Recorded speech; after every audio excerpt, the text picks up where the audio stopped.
Good evening and welcome to the March 20th, 2025 meeting of the Town of Southampton Zoning Board of Appeals. This meeting is being held live and also via video conferencing in accordance with the Town Board's enactment of Local Law Number 14 of 2022. Our next meeting and those following will also be held in person here at Town Hall and will continue to allow for remote participation. So please keep checking the town's website for updates and any new information. If you wish to view tonight's live meeting only and not participate, please don't join the Zoom meeting and instead go to the town's website for viewing access. With that, I'd like you to join me in the Pledge of Allegiance. I pledge allegiance to the flag of the United States of America and to the republic for which it stands, one nation, under God, indivisible, with liberty and justice for all. For those of you with us here tonight, in case of an emergency situation or evacuation, please exit through the rear doors of the room and go down one of the staircases across the hall and continue out through the main entrance. Don't attempt to use the elevators during an emergency evacuation. In case of a medical emergency, the automated external defibrillator and first aid kit are both located in the hallway on this floor opposite the elevator. Restrooms are located across the hall from this room. We'll begin this meeting with public hearings. We have applicants and members of the public here with us live and also standing by via Zoom webinar, which is being moderated by CTV. CTV will mute the speakers on Zoom until it is their time to give testimony before the board. Please be patient. If you find you're having difficulties accessing the hearing, visit the town clerk's meeting portal and click on the instructions link. Also, for those of you in the boardroom, please silence your cell phones and refrain from speaking to one another as it interferes with the recording of our proceedings. Tonight, board member Helen Burgess is participating via Zoom and Bob Macedonio is absent. A reminder that applicants, agents, and members of the public speaking other than attorneys will be sworn in, will state their address for the record, and will offer their testimony as it relates to the application before the board. In order to consider properly every application before us tonight, individuals commenting on a particular application have a time limit of 3 minutes. Also, before handing in any submissions to the board tonight, please make sure documents identify the ZBA application name and tax map number. Application name should also be written on your certified receipts. Unless otherwise stated at the end of an individual application hearing, all applications will remain open for written comments for all purposes until a set date. Those written comments can be addressed to the members of the board and sent via email, mail, and/or dropped off at Town Hall to the board secretary, Candace Cowell, in the building department. At this time, I'd like a motion to approve both the minutes of our March 6th meeting. So moved. Is there a second? All in favor? Aye. Opposed? Motion carries. John, would you like to take us through the agenda, please? Yes, we'll start with the adjournments and advertisements. Turning to number 4 on the agenda, application of John Nelson, 75 Sam's Creek, Bridgehampton, Suffolk County Tax Map Number 900-134-4-38. This will be re-advertised to April 3rd.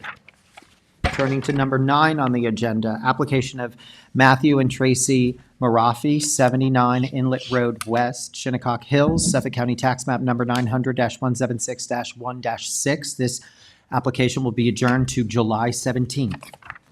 We need a second. All in favor? Aye. Opposed?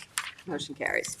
Number 12 on the agenda, Parish Art Museum, 279 Montauk Highway, Watermill, Suffolk County Tax Map Number 900-133-1-16.7 has been withdrawn.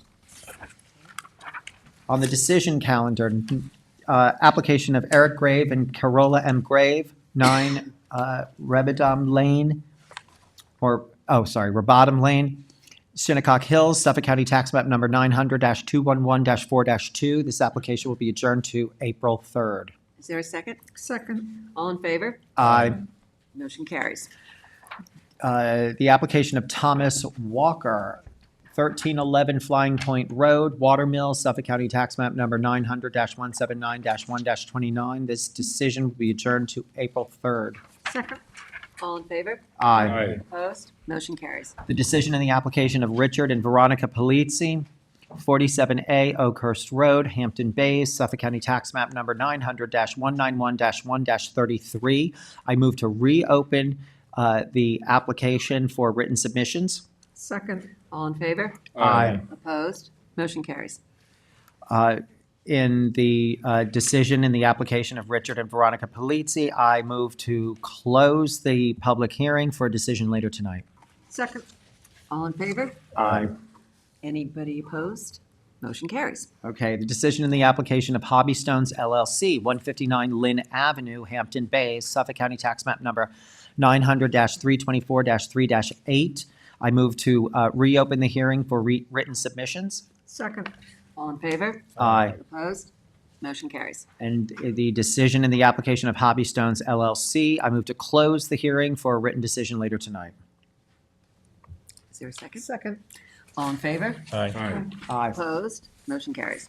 Decision in the application of Joseph G. Wagner III Irrevocable Trust, 13 Lakeview Court, Eastport, Suffolk County Tax Map Number 900-349-1-16.2. I move to adjourn the decision in this application until April 3rd. Second. All in favor? Aye. Opposed? Motion carries. Decision in the application of DLK Interests LLC, 21 Oakview Road, North Sea, Suffolk County Tax Map Number 900-32-2-32.2. I move to reopen the hearing for written submissions. Second. All in favor? Aye. Opposed? Motion carries. Decision in the application of DLK Interests LLC. I move to close the public hearing for a written decision later tonight. Second. All in favor? Aye. Opposed? Motion carries. Decision in the application of Stephen Genovese, 18 Dewey Lane, Hampton Bays, Suffolk County Tax Map Number 900-152-1-16. I move to adjourn this decision on the application to April 3rd. Second. All in favor? Aye. Opposed? Motion carries. Decision in the application of Linda Perillo, 38 Cove Road North, North Sea, Suffolk County Tax Map Number 900-61-1-26. I move to reopen the hearing for written submissions. Second. All in favor? Aye. Opposed? Motion carries. Decision in the application of Linda Perillo. I move to close the public hearing for a decision later tonight. Second. All in favor? Aye. Opposed? Motion carries. Okay, turning to number 1 on the agenda, application of Magidson Family Trust of 2020 US 6520. Lisa Schatz, trustee, 28 Hildreth Street, Bridgehampton, Suffolk County Tax Map Number 900-88-1-8.1. Applicant requests relief from the following provisions of the Town Code. 1, Section 330-6, General Regulations that references 330-11, Residence District's Table of Dimensional Regulations for an accessory front yard setback from the south property line, Hildreth Avenue, from 50 feet to 26.3 feet for a proposed detached garage with pool house, and from 50 feet to 29.5 feet for a proposed pool with spa. And 2, Section 330-76D, placement of accessory building structures and uses in all districts, and Section 330-83C, yards, to allow the proposed garage with pool house and the proposed pool with spa to be located within the required front yard for the principal building and on a non-conforming lot and any other relief necessary. Board has jurisdiction. Well, that was a quick reading. You could be one of those, like, what do they do? The I auctioneers. could be an auctioneer, or I could sell cars on TV. Yes, that's true. Okay, Brian, do you want to state your name and address, please? Brian Locascio with the Adam Miller Group, Bridgehampton, New York, attorney for the applicant. As stated, I'm here for the Magidson Family Trust, the owners of 28 Hildreth Street, Bridgehampton, New York. This lot is 23,986 square feet, located in our 20 zoning district. I was before this board back in 2022 for a similar application where relief was granted for a garage of a slightly larger footprint, but that was only a one-story garage in a similar location. We are now, the property has traded owners since then. The new owner wanted a more conventional style garage that fits in with this kind of historic area in Bridgehampton and just design that works for him and his family's needs. But it's on similar nature, and it's a proposed garage / pool house. The footprint has reduced slightly. We have shifted the garage further from the street. We are now at 26.3 feet where the prior relief was at 20 feet. The property still remains substantially screened. That screening will remain in place to shield this proposed garage and pool if approved from the street. As stated, this is a non-conforming lot, specifically for the shape. It's a a narrow L-shaped lot, so there's no other location where we could propose and fit this structure on the property, given the pre-existing location of the existing two-story house. There is an existing pool that I will note is in a conforming location, which we are looking to propose in a non-conforming location. The idea of that is to center it off of the proposed pool house that we have before you tonight. We did contact the neighbors, the most impacted neighbor, which is the neighbor to the north at 81 Ocean Road, did send a letter in support. I'll argue he is the most impacted neighbor. His pool and garage structure abut this portion of the property line that we're proposing. So this certainly will be within the character of the neighborhood. It's a very similar layout of improvements. I have aerial images I have prepared to show this. Yeah, there's a lot of feedback. I'm Did you give wondering, a copy of this to Candace too? I did are not- these working? Yeah, maybe it's because, and these are not working either. So maybe it's too close to see. See, yeah. It's not entirely clear what's happening. We're having a new microphone system tonight, so please bear with us. It's going to, take a little Fixed it. getting used to. Yeah, those two are, maybe there's a little feedback Maybe it between the was two too close. microphones. Yeah, okay. All right, so But before you go on, Yes. just clarify for me the pool situation. Yes. You said So that there is a swimming pool 10 feet off of the property line, which is the accessory setback. And that pool is there. That pool benefits from a C of O. Pool currently exists. It's an older pool in need of renovation. And again, the applicant's desire and his family is to have this pool kind of centered off of the pool house. So it's not, the pool staggered from the pool house structure. So it's all ties into one another. so Can it's I a just front follow yard up? Yes. setback. It's a now. front yard set, yeah, because this lot has an extreme amount of front yard, given the L shape running along Hildreth Avenue and then back up Ocean Road. So we have a very tight building envelope. So moving the pool requires relief, but it actually makes it further from. From the neighbor, correct, which the neighbor obviously approved of, and I'm sure that was one of the factors that led to his letter of support. But it does remove that but it is a similar improvement. It's, as you can see on the lot to the north, there is a similar garage structure with the pool behind it, pool house. So it's going to be certainly consistent with the neighborhood. And obviously, a pool is a common amenity within the town of Bridgehampton and the east, so nothing new being introduced here. And it's something that currently exists now. So any noise or whatever may be coming from the pool is not something that will be introduced, and it hasn't been there historically on this property. And the two-story garage does not require pyramid relief, That's correct? correct. Can you clarify, after a while, when you do all the site visits? Yep. You can get confused? Yep. Is there what looks like a garage or a pool house under construction right now? No, that is actually the neighbor's garage, pool house that is just north of our property. So our lot is highlighted, and I can show you. It's in- Oh, I see, so So it's, that's, we're here, so it's this structure, that's the one and that's, there's a gate, but that's Okay. not our property. We're Thank you. here, and we're proposing generally in got that it, area. got it. Okay, thank you. And, we're not subject to clearing restrictions, but this is already disturbed, cleared area, so we're not removing any native vegetation. It's, these lots are tight in this area. These lot are older homes in this area, so it's, and it's certainly not uncommon in historic neighborhoods that the structures are actually closer to the street. Like some neighboring jurisdictions, like Sag Harbor Village, actually has a reduced front yard setback in the historic district to kind of keep that historic nature. But happy to answer any questions you have. So it's nicely shielded from the street. Yep. And I'm assuming that's gonna stay and you'd be amenable to stipulating. Absolutely, yeah, that was a condition of the prior determination, I recall, and we certainly would want to keep any screening, because they'll want to, for their own reasons, have their pool screened. With the exception of the little curb cut that's being opened, the hedging will remain. And the mature trees. Yes, I don't know that any trees are being removed. Well, with the exception of where you have to clear for the proposed Correct, yeah, driveway. yeah, we're not proposing to clear cut the lot in any regards. Brian, where's the pool fence? There's a perimeter fence on the property.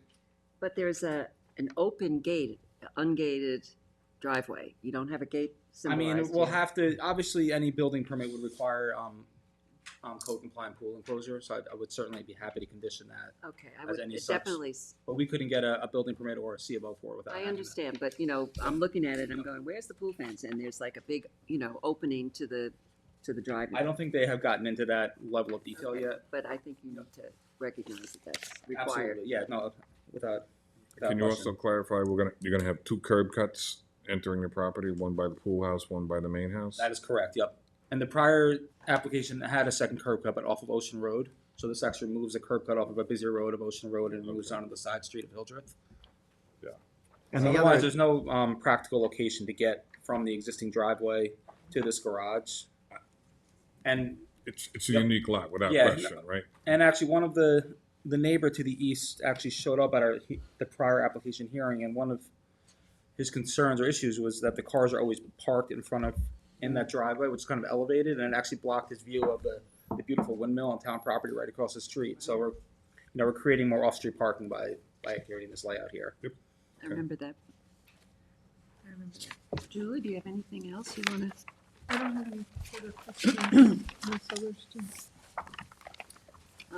You know, this has got two front yards. It's an unusual piece of property. It's long and narrow. I think you've done a nice job of trying to center the pool away from the neighbors.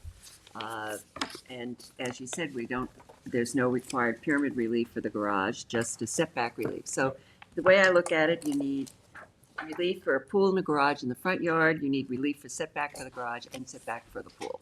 Correct. And that's it, the fourth corrects. Okay. Is there anybody else who wishes to comment from the board? no, I have no comment. I wanted Brian to go through the analysis about whether or not the proposed building is accessory as it relates to the size of the existing house. Oh, all right, that's a good point, Katie. Because we didn't do it for the first application, but I had mentioned to Brian, I thought the first application was for a one-story. We actually did do it for the prior application, and I submitted a letter from Blaise McCoyd's office Awesome, certifying the size of the house okay. at 4,480 square feet. I don't have the square feet they're not on these plans, so I have to get that number. Well, that could be a written My submission. sense is the structure may have increased slightly, which may put us slightly over that 25% threshold, but it's going to be close. It's certainly going to be within the character of the lot next door, where the garage pool house is larger than what we're proposing and probably about half the size of the main house. So I don't think that would be unique, but I have to get those numbers. So Katie, if it's larger, does that element of the plan require relief? Yes. It's like an interpretation. The board says notwithstanding the size of it, its use is incidental and subordinate. Certainly, I think one of the things that the prior variance also talked about was no cooking or Right, sleeping right. in Yeah, there. of course, we have to by operation code, but You should put it in. that'd be a great, yes, we would offer that in any condition of the decision. It's non-habitable. But you don't think it's more than 30%? I don't think it's gonna be more than 30. I mean, let's see what our footprint is. Maybe we should know first. Good idea. Well, also in terms of, I think if it exceeds 30, we should have it as a stipulation in the variance that we would approve it as, not just, the Well, if it's usual more than general 30, language, we would want to have some specification. testimony with regard to it. Well, I mean, it's Brian's, I had asked Brian to just, give the board an idea of the numbers, I mean, I don't. Why don't we just Yeah. ask for a refresh submission on some of this information, and then A written submission, I think. Yeah, and then if it exceeds a 30% threshold, is that something you'd want me to come back and? I think so. Probably, because, we hear these all the time and we ask other people to, justify it, so we should probably hear Right. it again. But if it exceeds 30, otherwise I think it's a written submission, it would be okay. And that's floor area, not finished space, but all space, the first, second floor of Right. the main house. And So what was the percentage of the other one if you did that submission? Oh, you It only was- had it, it was 1,079 and 1,120 square feet is what 25% is. And doing very quick scratch math, which is not precise, I get about 1,400 square feet, but it's going to be less than that because the pool house area actually comes in about a half a foot. But so it's going to be around 30%, I think, the number. All right, so we'll leave it, if it's 30% or under, you can submit it as a written submission, Right. otherwise you're gonna come back. Or if I were to maybe just submit a tweak of the plan to get us a 30%, would that also suffice? Yes. If it's otherwise the same structure, just, okay. Yes. All right, I got it. Simplifies things. Okay, so, so how did we do that, Katie? And How do we do it? should we leave it open, or? If Brian's willing to get it to 30%, then you can ask if there's any, testimony, and then you can close it for written subs. Okay. And then if for Alright. some reason his client's like, no way, I Yeah, want I'll 35, request to be then we'll have reopened. to, we'll have to Reopen it. reopen it. Yep. Correct. Okay. Right, we Yeah. have to reopen it. I think I can get that by the, was it the April 4th deadline that Candace had stated earlier? Yeah, the written Yeah. submissions. Yeah, because if it's not, and we have to go back to the drawing board, then I'll just have to. April 3rd. Is there anyone in the audience who wishes to be heard on 28 Hildreth Street? Is there anybody on Zoom who wishes to be heard on 28 Hildreth Street? I'm sorry, what? He's gonna go check on the Zoom. See if someone's on Zoom. Yeah. We're having a little bit of technical IT man is difficulties busy tonight. Please bear with us. Okay, he's gonna go check. Okay, Okay, all right, Julie. yes, so we are going to close the hearing, keep it open for written submission until April 4, with the understanding that we will be reopening if you do not get the coverage. Yeah, To if 30% you're not or or cannot below. meet the 30%. And we will slate this for a decision on April 17th. Second. Ms. Kane, Aye. Mr. Leonard, Aye. Mr. Revan, Aye. Mr. McDonald, Aye. Mr. Burgess. Chair votes aye. All right, thank you. Thank you all very much. Have a great night. You too. Okay, number 2 on the agenda, the application of Nina Wotus, 11 June Avenue, Flanders, Suffolk County Tax Map number 900-148-3-23. Applicant requests relief from the following provisions of the Town Code for a proposed one-family dwelling on a non-conforming lot. 1, Section 330-84D, Pyramid Law, for the total encroachment in the amount of 5,047.69 cubic feet, 3,430.58 cubic feet on the east, plus 1,617.11 cubic feet on the west, and 2, Section 330-6, General Regulations, that references Section 330-11, Residence District Table of Dimensional Regulations for a total lot coverage from 20% to 20.7% and any other relief necessary. Board has jurisdiction? Are either of you attorneys? Okay, then let me swear you in. Do you swear to tell the truth, the whole truth, and nothing but the truth? Okay, please separately state your name and address. Nina Voita, 70 High Meadow Lane. Tom Lamort, I'm sorry. Lamort, L.A., excuse me, L-A-M-O-R-T-E, 70 High Meadow Lane, Jamesport. Okay. Lamort. L-A-M-O-R-T-E. Yes. Thank you. Okay, so tell us about this application. So looking for relief from the, I guess, the pyramid, right, rules, the overage on the area is what, less than 1%? Seemed Oh, you like mean the coverage? The Coverage, lot yeah. coverage, yes, yes. the pyramid is over a bit, Mhm. and just looking for relief on that, to be able to build the planned house on that piece of property. Right? And from looking at the local area, in fact, even the house behind is about the same, actually, it's a larger square footage than the proposed house for this property. On 12 Indian, it's 22, what is it? I have it here, 2,200 and 80. I have that one. It's hard to see in this picture, but 2240. Right, same lot, 0.414 acre. And what's the size of that? The one you were referring to? Is the one right behind, it's the lot directly behind the 11 June. Mhm. And 11 June is looking at 2211 square footage for the proposed. And there's also a house on 16 Indian, which is 1844 in the same lot, and another one 1840 on a same lot, which is, they're all adjacent to this property to some degree.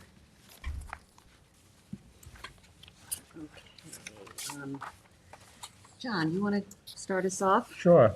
So my thinking on this is a lot of relief for, it's a fairly large house for that small piece of property. So I would tell you, in my feeling, for my vote here would be that we'd have to come up with something on reducing that somewhat on the relief. I guess that our confusion is the architect that we we hired to do this, or she hired to do this, why wasn't that even considered with the plan? I mean, we're It's an kind of. answer I can't give you, except if you go back to him and ask him Wouldn't- to work on that relief. It's a lot of relief. And there's a reason for that, Laura, so. It's a small piece of property. Yeah, I know it is, I know, but we're And- just, again, hired this person to do You this. know- And they didn't give us any indication in drawing this up and saying, wait a second, you're gonna be X amount I'm over on the I'm pyramid. so sorry that and that owing us- happened. Yeah. Yeah, I'm really sorry that that happened because that's, it's not right. But the reality is that you need relief for pyramid, and we do grant some pyramid relief, but this is an exceptionally large Yeah, amount I know, it's of like pyramid 60%. relief. And I wanted to ask you specifically, what are the, maybe I missed it. Height is 28.7. All right, and then what are the heights of the different floors? That's a good question. I think they're 8 feet each, 8 feet and 8 foot. Oh, yeah, 8 foot ceiling. 8 foot ceiling. 8, both, okay. Because sometimes we look at that and to try to see if there's any room for, reduction, and that would help, but in this case, that's not gonna really be able to. No, you're It's looking not at- gonna, Maybe know, reduce the sometimes we outside look at- walls a Yeah. little No, bit. I understand we that. look at but- different kinds of angles of the roof and, different, Yeah, I different things, but, Is there a basement? No. Okay. And So, is you know, there, I- there's an attic? I mean, a problem I'm having is we have no plans. I would have Yeah. loved to see the Really? plans. Oh, okay, well, we have the whole package. yeah, but, We didn't get- unfortunately, we didn't get plans. We didn't get the plans. so the other issue that I have is I went to the site, most of the houses are very modest cottage-like structures. And you have two That's being issues. kind, but. Right, and you have two issues. One is coverage and one is mass, right? And the pyramid is representing the mass. And These other structures don't count, I mean, they don't seem to apply, comply. to We that. don't know what their pyramid Yeah. violation is or They look like it. whether they I know, were it's hard granted to- variances. We don't have that information. It's just looking at the size of the same size property and the size of the house, I don't. wouldn't Yeah, think it's that. hard. You're eyeballing it. You don't really. No, I know that, but you logically. need to be thinking more of long Cape Cod style to fit something in there. I don't think you could fit a second floor that easily at all, which is the problem that John just Yeah, described. she just doesn't have the funds to go back to, this is a bit of a hardship with the financially, and she doesn't have the funds to go back to pay the architect to do another. I don't know what to, Again, I don't know not what to you, pay. not your No, and, Right. and I'm An very sad, and I architect feel very badly taking about her this. for this and not considering. Well, I would go back to the architect and challenge him, like, you gave us the plan that wasn't gonna be able to be approved by the building department, and what does that mean, and perhaps pursue that in some sort of way. He shouldn't have taken the job if he wasn't familiar with the building code. Yeah, and, they have professional liability insurance, so, I'm just saying that they're, I don't know what the circumstances are, so I can't really speak to it, but I feel very badly about this, but honestly, it's an enormous amount of relief for a small piece of property. We don't really, we can't really compare it to the other Okay. pieces of property. sorry. No problem with the coverage, but it's the pyramid, yeah, and Cubic feet is, yeah. the limit's what, 31, and this is at 5 or something, right? 30. The coverage is, I think, 20%, and you're at 21%, isn't that what Oh, we're? yeah, yes, Yeah. I didn't think that would be. No, that's not a problem, not at all. Less than 1%. Yeah, no, not a You're talking problem about at the all. Pyramid cubic. Yeah, Yeah, that's your volume- biggest the volume impediment. of the house. That's your biggest impediment. Yeah. The architect can come up with that. That's- I'll go back and talk to him about it. Yeah, I would it's- talk to the architect and see what he can do. I don't have to. Okay, Okay, appreciate your time. Thank you. okay, so at this point, what do we want to do? Let me just ask, is there Ask anyone the in the audience, audience who wishes to be heard on 11 June Avenue? Is there anybody on Zoom who wishes to be heard on 11 June Avenue? No one on Zoom. Okay. Whose is this? It's yours. It's So John's. Just gonna leave it open. do you want us to leave this open and you come back to us at some point if you Is that or? That's generally what we do. We'll hold it open. hold You it can open choose for a date to come back, maybe sometime in April or in May, Right. Once you've- and propose different plans, and then we'll do this again. So the ideal would be to conform to the pyramid completely. Well, yes, but, I mean, we do grant relief on But not small, that large. but not in that amount, no. I mean, so it's, And we you know, I don't think- generally tell you how much No, I relief. got you. No, I understand. It's just trying to get an idea of what. Yeah, I what mean, can- you know, for go a back small and- lot like that, you're gonna probably require some kind of pyramid relief, but this is, you know, Right, it more is, than yeah, what they're we would small lots normally. over And there. you should also, I was about to make a bad joke, which I won't make. You also talked to the health department about whether they're gonna issue a septic system on a lot that size, because You did, you went through that with. On- Bill, only be- with you know, the builder, yeah. don't go through the burden of designing something again to find out that's a challenge. It's still. too much for the septic, what septic could be accepted on that. Yeah. property, Right, right. Okay. Okay, so let's find a date when, Oh, okay. when you'd like to come back. We have a couple of dates. You wanna leave it open for now until May? Yes. Yeah. May, Yeah, that'll okay. give us some time. May 1st or 15th? Which one? Let's do May 15th. Okay, so John, this is yours. Do you Okay, wanna? we're gonna leave it open to May 15th. Mhm. Second. Mr. Redhead? Aye. Mr. McDonald? Aye. Ms. Burgess? Mr. Leonard? Aye. Ms. Kane? Aye. Chair votes aye. Thank you very much. I'm Thank sorry you. for your Okay, now you're- confusion. Okay. Thank you. Okay, number 3 on the agenda, Hildreth Homestead LLC, 120 Hildreth Avenue, Bridgehampton, Suffolk County Tax Map number 900-88-7-1-17.28. Applicant requests the following relief from Town Code Section 330-84D Pyramid Law for a total sky plane encroachment in the amount of 1,021.5 cubic feet to elevate and expand a one-family dwelling 893.3 cubic feet on the west and 128.2 cubic feet on the east, and any other relief necessary. That's jurisdiction. Okay, so let me swear you in. Okay. Do you swear to tell the truth, the whole truth, and nothing but the truth? I do. Please state your name and address. Lisa Zaloga, 1375 North Sea Road, Southampton, New York. Okay, Lisa, tell us about the application. So, oddly enough, I was surprised that the other one was on the same street. This is on Hildreth Avenue in Bridgehampton, and this is it's in Bullhead Village.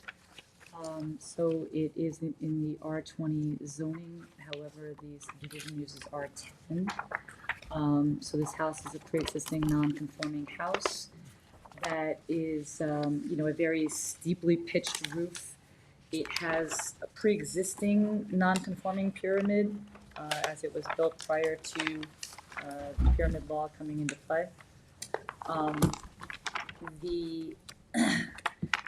The goal here is that there are existing 3 little baby doghouse dormers on the front of this house, and it doesn't really, it really kind of limits the second floor. So part of the goal is to create a shed dormer across the front of the house that, allows them to take more advantage of the second floor space. In doing that, that increases our pyramid law, our pyramid. Relief. There you go. Then there's a second aspect to it, which is that, this property basically is lower in the front of the street, and it slopes up towards the open common space that's at the rear of the property. So the rear of the property is, there's like a 5-acre open area, common space behind all of these lots. And if you look at the survey, you can see that, that area, the elevation's there, it's 30.6, it's 31.1. Our first floor is at 29.9 currently. And the property is basically sloping down to their rear patio. Part of our proposal is to put in a swimming pool, which doesn't require any relief, but obviously needs to be on level ground. So the goal is to lift the house, which is beneficial to my client, as she can put in a finished basement as opposed to going down. She can go up, and it allows us to raise up the first floor so that we're higher than the common space behind us, and all of our, we can regrade and not have the water kind of just draining into their house. So the existing, and it may sound, it says we're asking for 1,000 cubic feet.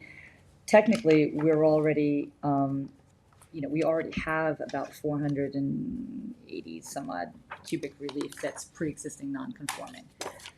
So our actual increase on the west side of the house is about 400 cubic feet, 390 cubic feet.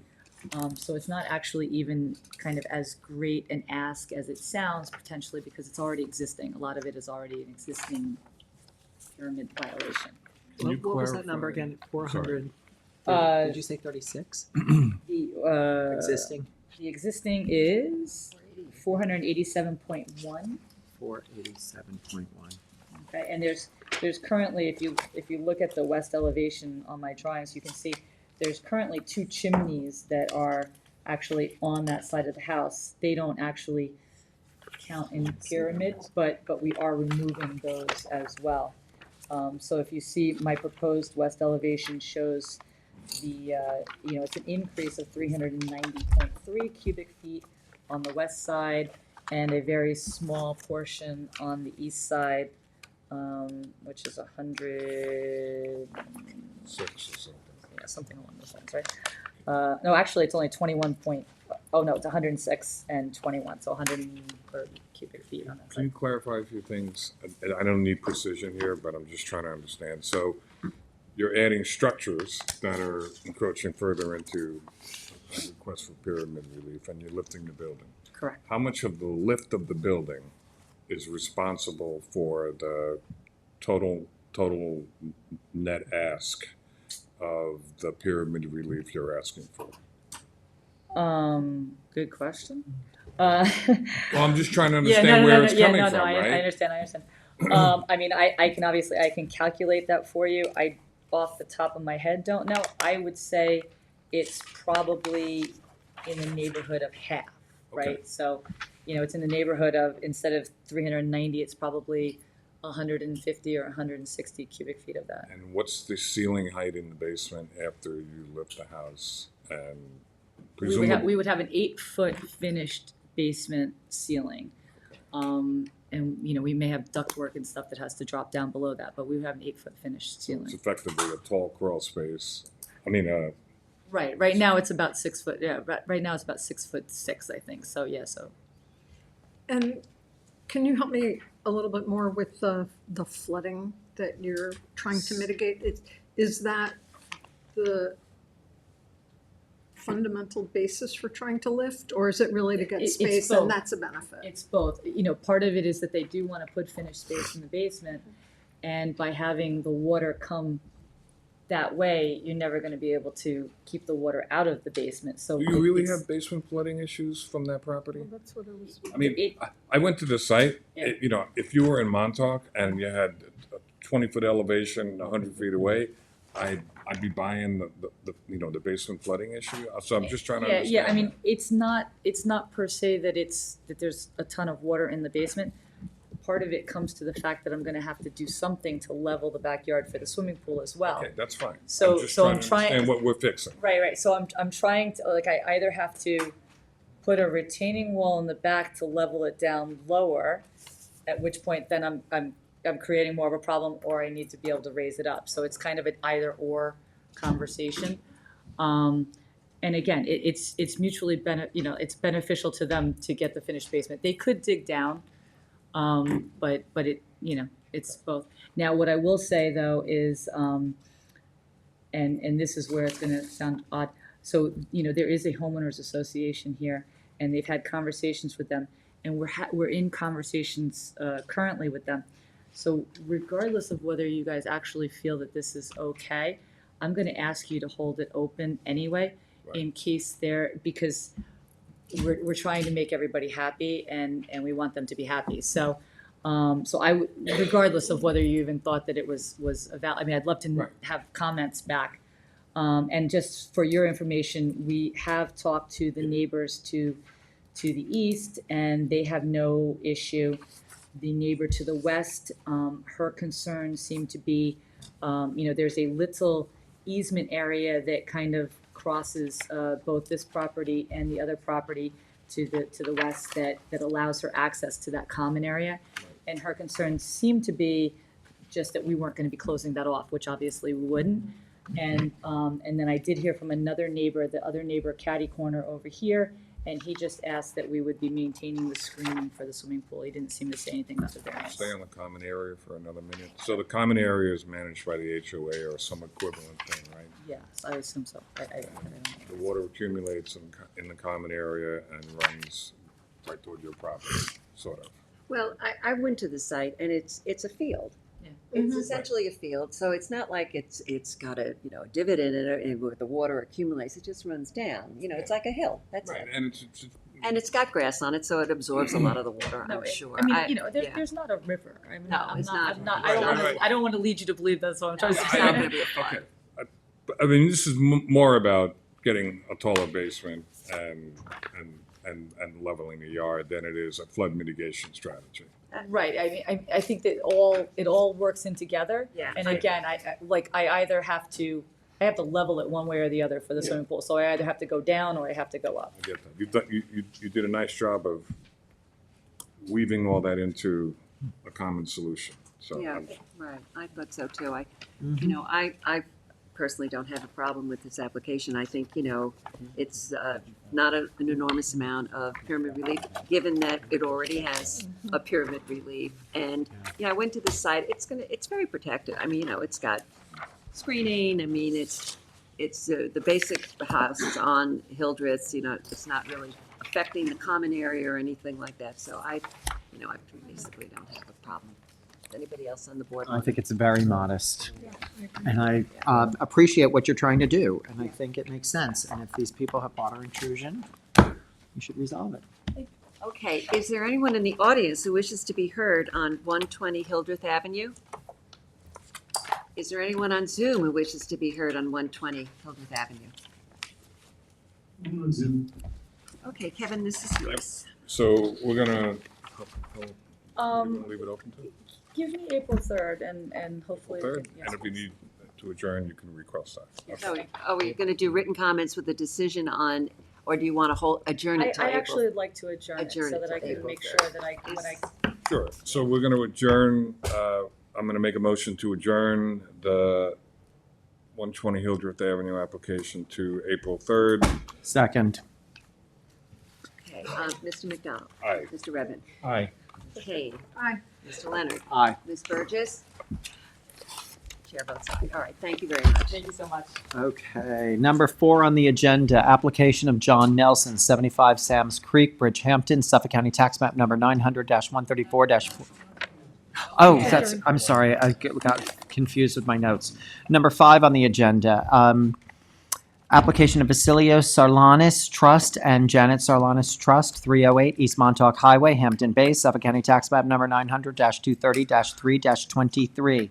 Applicant requests relief from Town Code Section 330-76D, placement of accessory building structures and uses in all districts, and Section 330-83C yards to allow the swimming pool to remain within the required minimum and total side yard for the principal building on a non-conforming lot and any other relief necessary. Board has jurisdiction. Or Susan. I think we're waiting for somebody to come up. Thank you.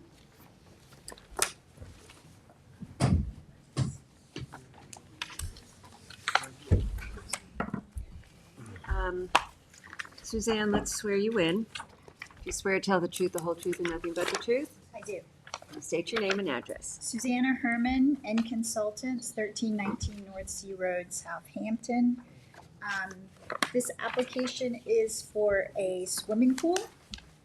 The swimming pool is already constructed. They did have a building permit that was issued in May.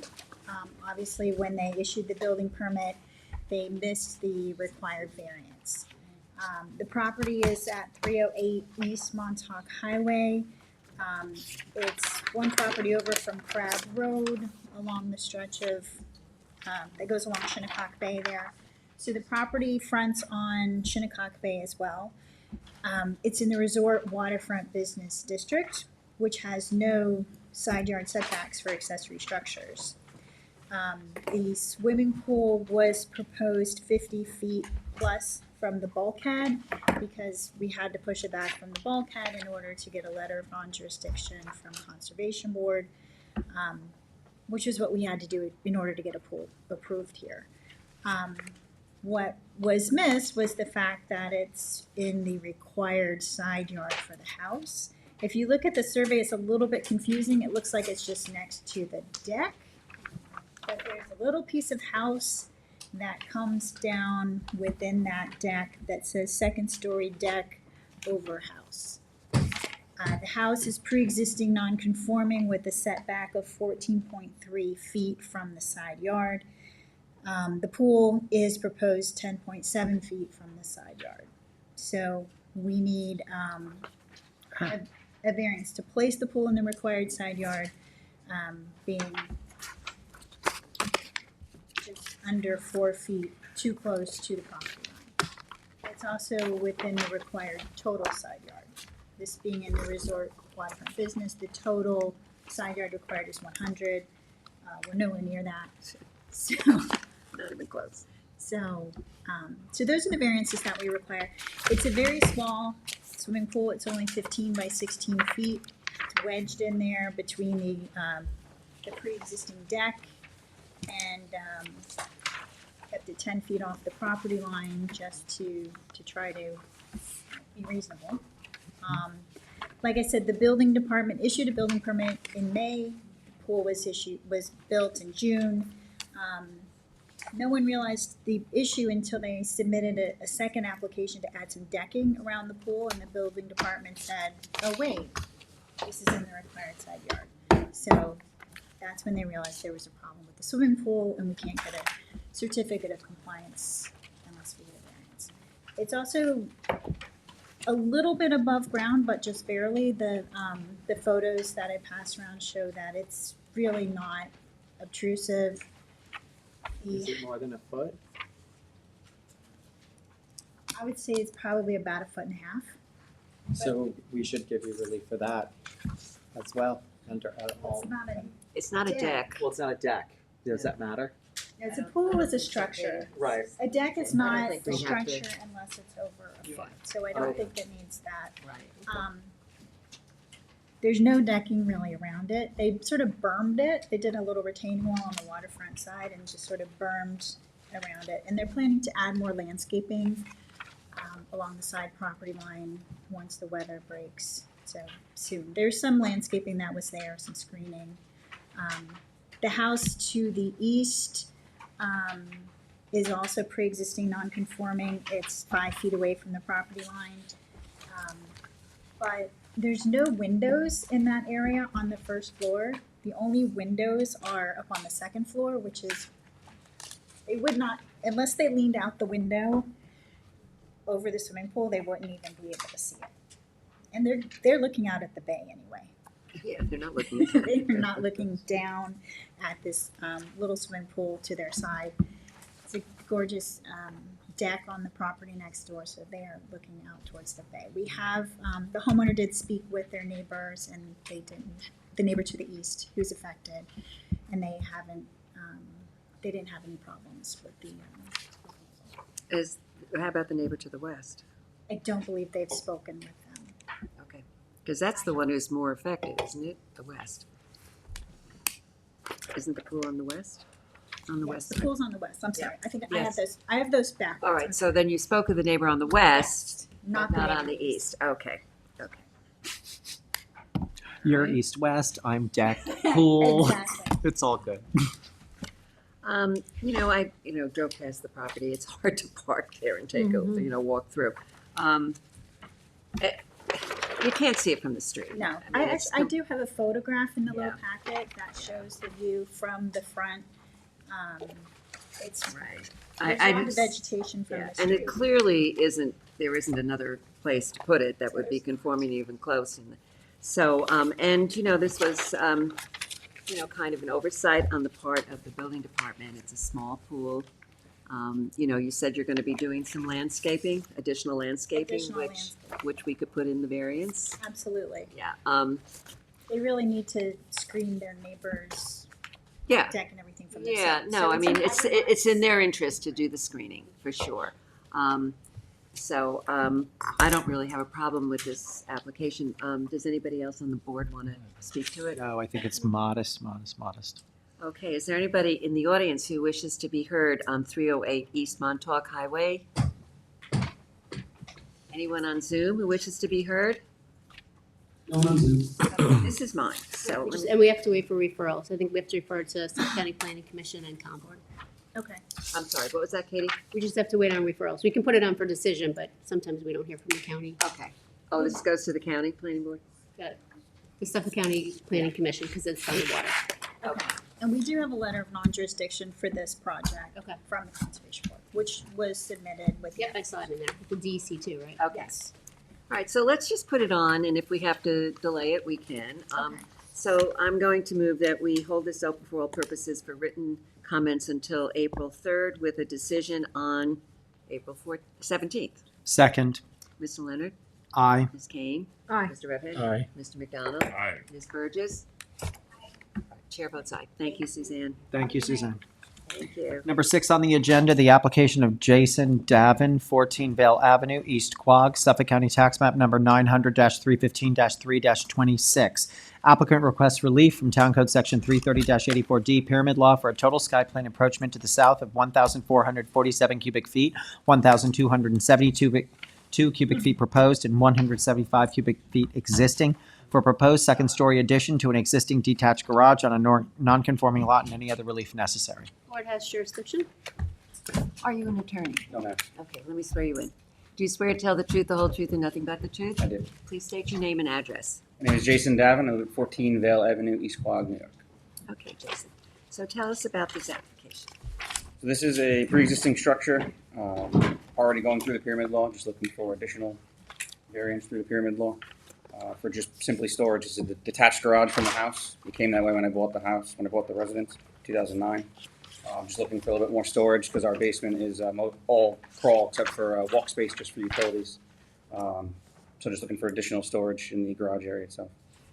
So you want to increase the ceiling height? Just gonna go up, yeah, minimum is gonna be 8 feet one, and then it'll be the whole will just be cathedraled, immediately peaking in both directions. All right, Kevin, I did ask you to take the lead on this. I do have some questions. So You wanna did, but start? keep going since you're talking. All right. This is not to be habitable space, No, not at all. correct? All right, so There's you no would, water out there, I'm not gonna do Yeah, electric, okay. it's just gonna be rough framing. okay. The existing garage looks like it's pretty close to the property line.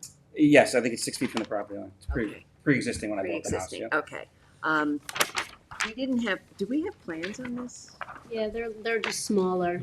Oh, okay. Yeah, we just have this Oh, little. okay, You want okay, one of got these it. this evening? No, that's fine. And you have a certificate of compliance for the garage in 1994, I believe, right? Okay.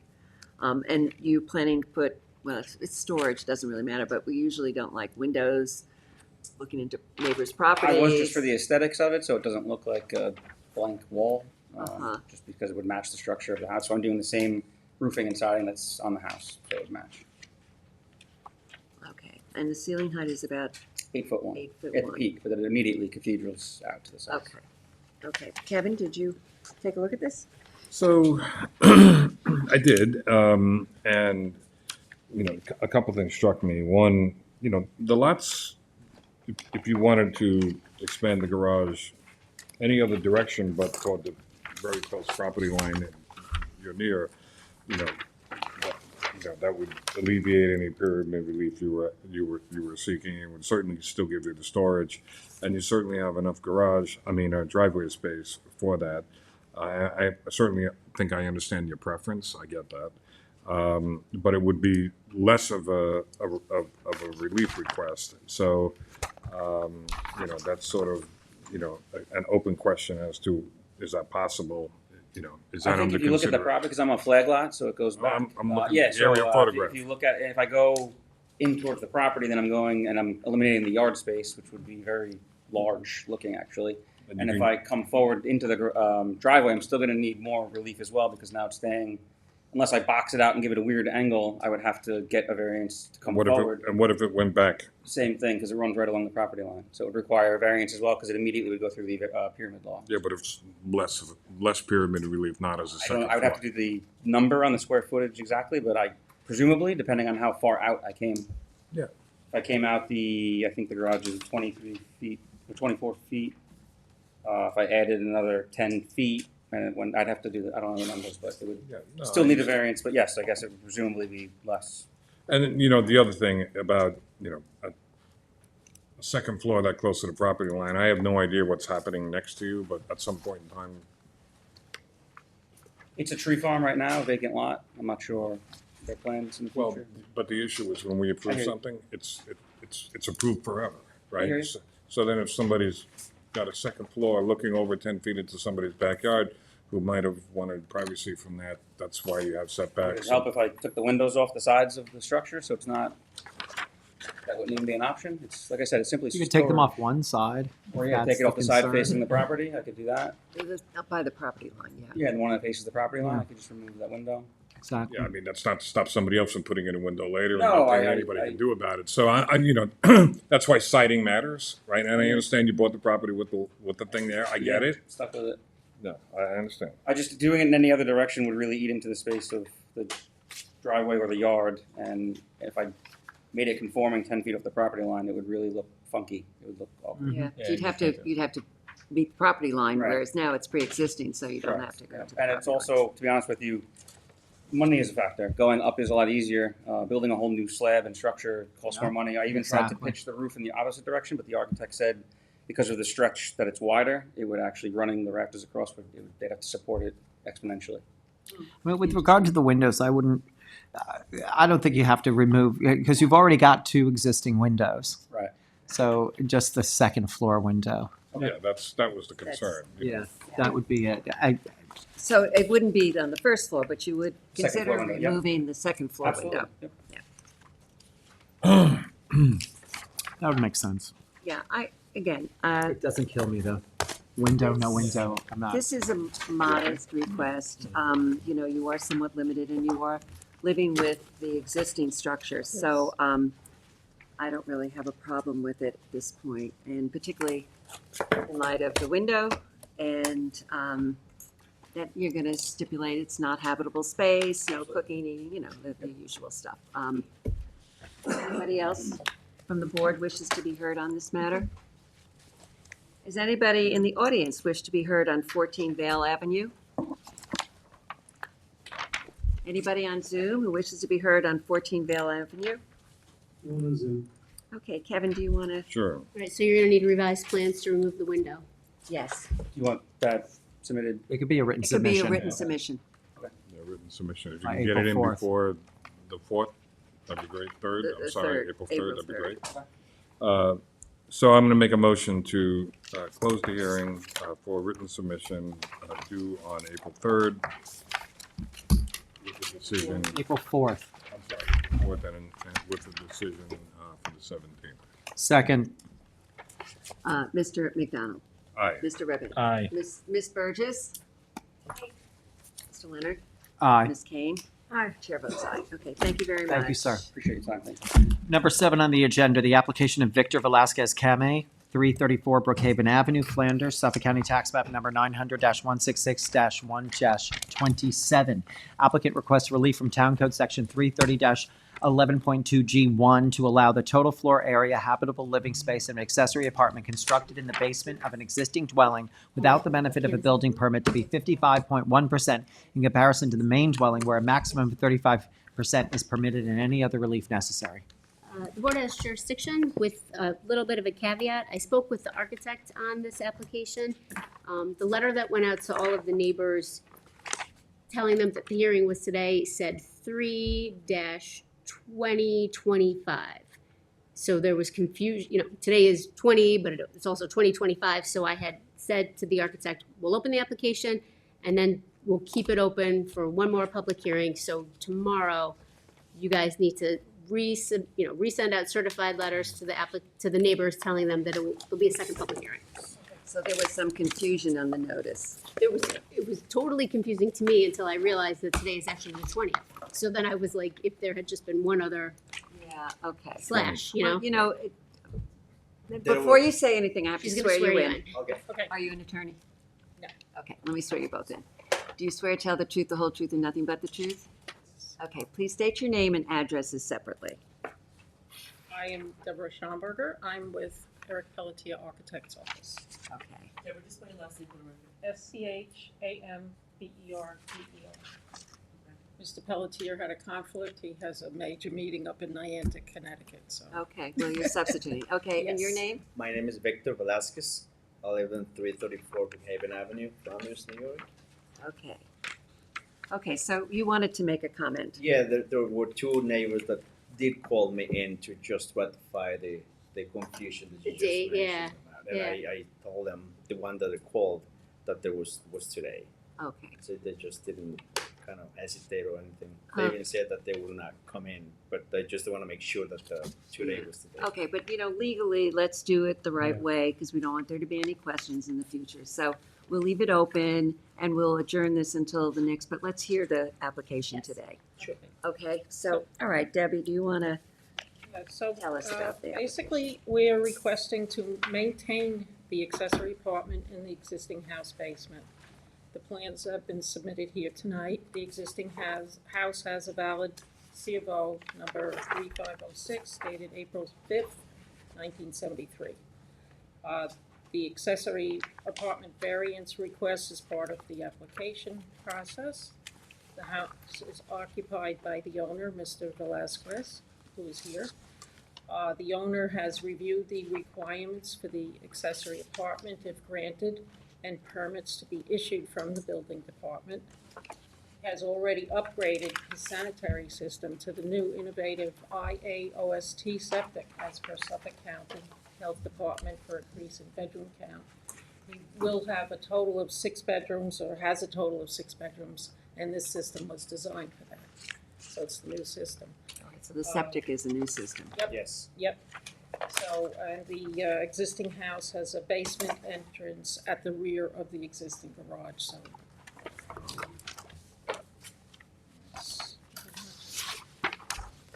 Okay, we did, I never got any plans on this, Katie, prior to this meeting, so there was no way for me to check what the percentages were. Like you said, it's like 50% of the size of that, so I never got an opportunity to take a look at that. So another good reason why we should adjourn yeah, okay.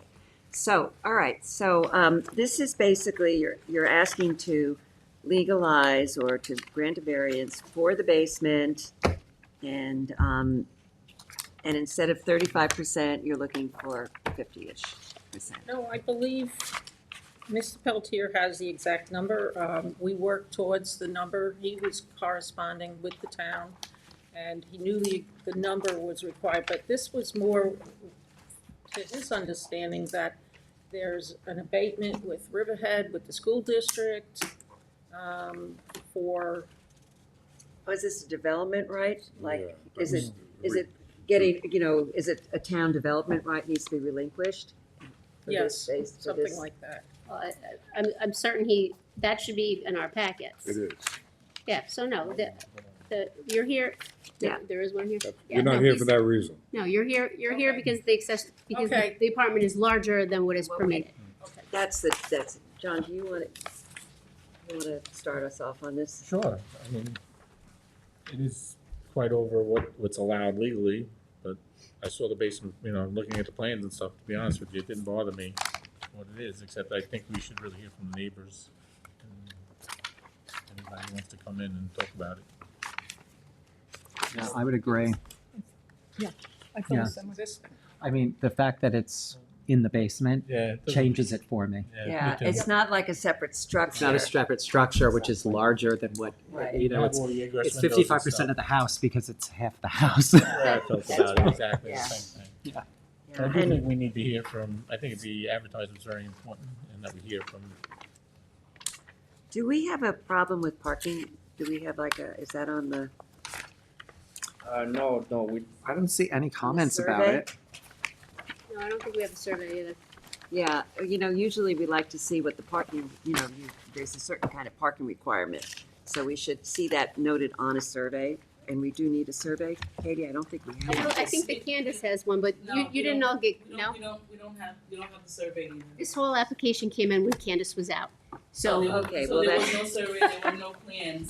So she bought the plans tonight, but I do have to confirm with the architect Okay. the date because he had a conversation with Arthur Gerhauser, the principal building inspector, which I do remember, because I have a note And these may here. change. They may have, this plan, actually, if you look, it says 50, was it 50? 55.1. Well, the advertising says 55.1, but the plan, I think, says 54 something. Oh, okay. I just saw it. Oh, no, this plan does say 55. So that means he probably just didn't change the date. All right, so we need updated plans that accurately reflect what the size of the accessory apartment is relative to the principal structure. So we need to update And a survey. and we need a survey. And that's gonna need to show where the parking is to accommodate the house and the accessory apartment. Right. Is anyone residing in the apartment now? Yes. How many people? 4. Okay. And how many bedrooms are down there? One or two? 2 bedrooms? Okay. Yeah. 2 bedrooms, right? 2 bedrooms. Okay, so we need clarification and update on the plans and the survey. We need a copy of the survey. You need to put a new notice out, correct? Yes. Just mailing, like they did before, the certified mail to the neighbors again. Or mail it, not put the sign on the property. The sign is fine, because you have the sign up already. Yeah, It's it's just- Yeah, but except that you should change the date, because the date's gonna be today's date on Well, the sign. we never make people change the date on the signs. It's just the mailing will say this public hearing will continue on April, Okay, whatever fine. the date is. All right, so you don't have to change the sign, 4 but you have to get the mailing. dash something Yes, dash yes, 2025. Can you clarify when you put in the new septic system? Or when do you think that went in roughly? I don't need the exact date, I'm just trying to understand when that It happened. was around October. October October 24? 2024, yes. Okay. I'm asking because I want to be sure that the flow from 6 bedrooms actually is designed for the system that you have installed, so. No, It it's, was. this is It why was, we. for 6 bedrooms, and he has 4 upstairs. That's why I asked, thank you. Well, that would be also on the survey. We're gonna see that, where the septic is on the survey, so. All right, so there's a little bit of homework on this. John, So I'm gonna, let me ask, is there anybody, and go ahead. Just, those plans are the updated plans. He didn't change the Okay. date on them, so Okay. we'll see that he does his homework. Yeah, okay. Is there anyone in the audience who wishes to be heard on 334 Brookhaven? Is there anyone on Zoom who wishes to be heard on 334 Brookhaven? And also, I just want to add, when we do get the survey, I wanted to go over it with Candace, because I wanted to make sure that we do those calculations. Remember, we had it at the last time, like the lot area is Right. 22.5, and we have to make sure that it's 70% or 80%. Like, I just want to make sure we add that, because there's also, we only advertised it for the size of the apartment, and I think that those things might need to just go under any other relief necessary. They already exist, but I think because we didn't have the Oh, survey. you mean the coverage? Not the coverage, the one that says the lot has to be a minimum of. Oh, 30,000. Right. Correct. Or Yeah, 20. and it's in the It's in application. the application, Yeah, correct. on page 3. That's when I looked through it, I was like, Yeah. I just Okay. want to confirm it on the Okay, survey. because your lot size has to be a certain amount to accommodate an accessory Yeah, apartment. they want a variance for 55% of the 22,000. Yeah, so we have to verify that, in fact, you've got the right amount of acreage, square footage for your lot. Otherwise, we have to grant another variance for that, Okay, okay? right. So that's why we need the survey. Just to be clear, you said that you think you'll be fine with the accessory apartment if we meet all the requirements that you're saying right now, although it's slightly bigger, as you said, you'll be fine with I that. think you're not meeting a lot of resistance here. Sounds Yeah. like everybody is pretty positive. Again, mostly because it's in the basement, Right, and, it's half of the basement, half of the Yeah, structure. it's half of the, it would be very different if it was a separate structure. right, Yeah, freestanding would be really difficult. okay. Just And it's a learning. laudable goal. You're providing housing. Right, We're right, fine right. with that. Right, okay, thank you. Okay, so John, this is yours. all right, so we're gonna leave it open to 4-4. Second, No, we're gonna do written, adjourn it. written, And the ready submissions? So we're gonna bring them back for the gonna neighbors. bring We're them gonna back. Yeah, adjourn the we have public hearing to the next meeting. To We're 4, gonna notify the neighbors. Adjourn it to 4-4. okay, got it, 3. Three. got it, right, 4-4-4-3. We're gonna adjourn until 4-3. Second. Second, all right, Mr. Aye. Martin, Mr. Do you need McDonald. me to be here? Because I have to go to visit my mom that she's in surgery and she will have. Your You representative have a can come. representative. Yeah. Okay. I don't think Eric- it, yeah, I think that, you know, you'll have answered a lot of the questions by then, and if you have a representative, that'll be fine. Okay. Okay. We wish you the best with your mom. Thank you very much. Mr. McDonald, Aye. Ms. Burgess, Mr. Leonard, Aye. Ms. Kane, Aye. chair votes aye. Thank you very much. Thank you both. 4-4, 4-3. 4-3. Okay. Number 8 on the agenda. 4/3. Oh my God. The application of Luis A. Idrovo Orgiles, 12 Ocean Avenue, Hampton Bays, Suffolk County Tax Map Number 900-260-2-19.1. Applicant requests relief of the following provisions of the Town Code. 1, for proposed pool and spa, Section 330-6 General Regulations that references Section 330-11 Residence District Table of Dimensional Regulations for an accessory distance from street setback from 50 feet to 7.8 feet and an accessory rear yard setback from 10 feet to 6.6 feet. And 2, Section 330-76D, placement of accessory building structures and uses in all districts in 330-83C yards to allow the pool to be located within the required front yard for the principal building. 2, for a proposed outdoor kitchen, Section 330-6 that references Section 330-11 for an accessory rear yard setback from 10 feet to 3.9 feet. And 3, for a proposed cabana, Section 330-6 that references Section 330-11 for an accessory side yard setback from 10 feet to 5 feet and an accessory rear yard setback from 10 feet to 5.2 feet, and Section 330-84D Pyramid Law for a total sky plane encroachment in the amount of 306 cubic feet, 204 cubic feet on the east and 102 cubic feet on the north on a non-conforming lot, and any other relief necessary. Board has jurisdiction. Are either of you attorneys? Okay, let me swear you in. Do you swear to tell the truth, the whole truth, and nothing but the truth? I do. Please state your name and address.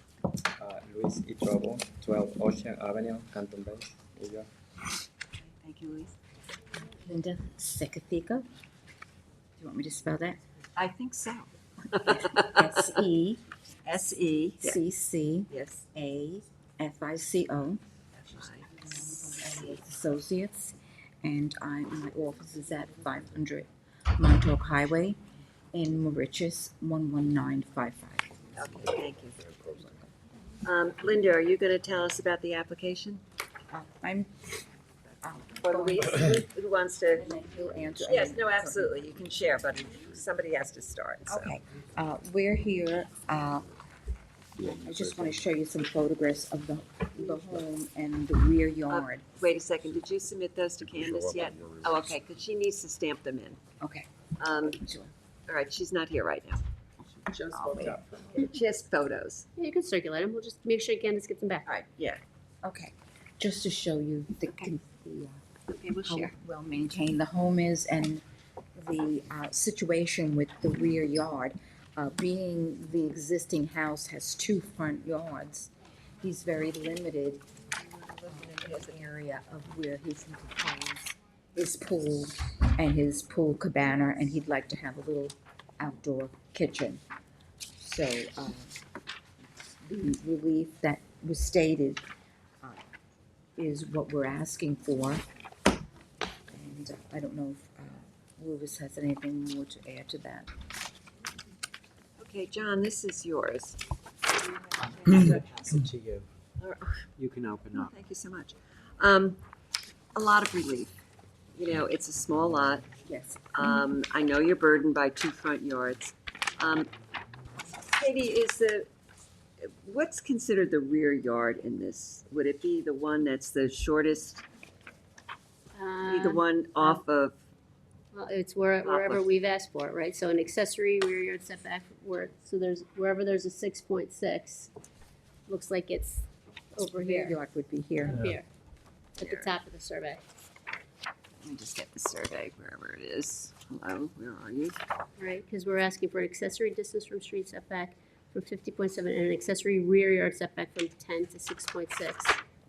All right, because I have a question about rear yard coverage. Seems like there's an awful lot going in here on rear yard coverage. Yep. And so to me, it sounds like you're trying to put a lot of a lot of accessory structures in. Well, the town board wants your accessory structures in the rear yard. I think the understand. coverage is like 50%. What was that? But we don't have what the calculation is what I'm saying. You know, do we have a rear yard coverage calculation? Yeah, I'll ask Candace when she comes in. I don't, We have a lot coverage. Yeah. But I don't see what the, yeah, I understand it's 50%. It just seems like there's a lot. It might even be more. I don't know if that's in the required rear. I don't know what the number is. All right, well, we need to get I some share your clarification. concern. There's an awful lot going on here.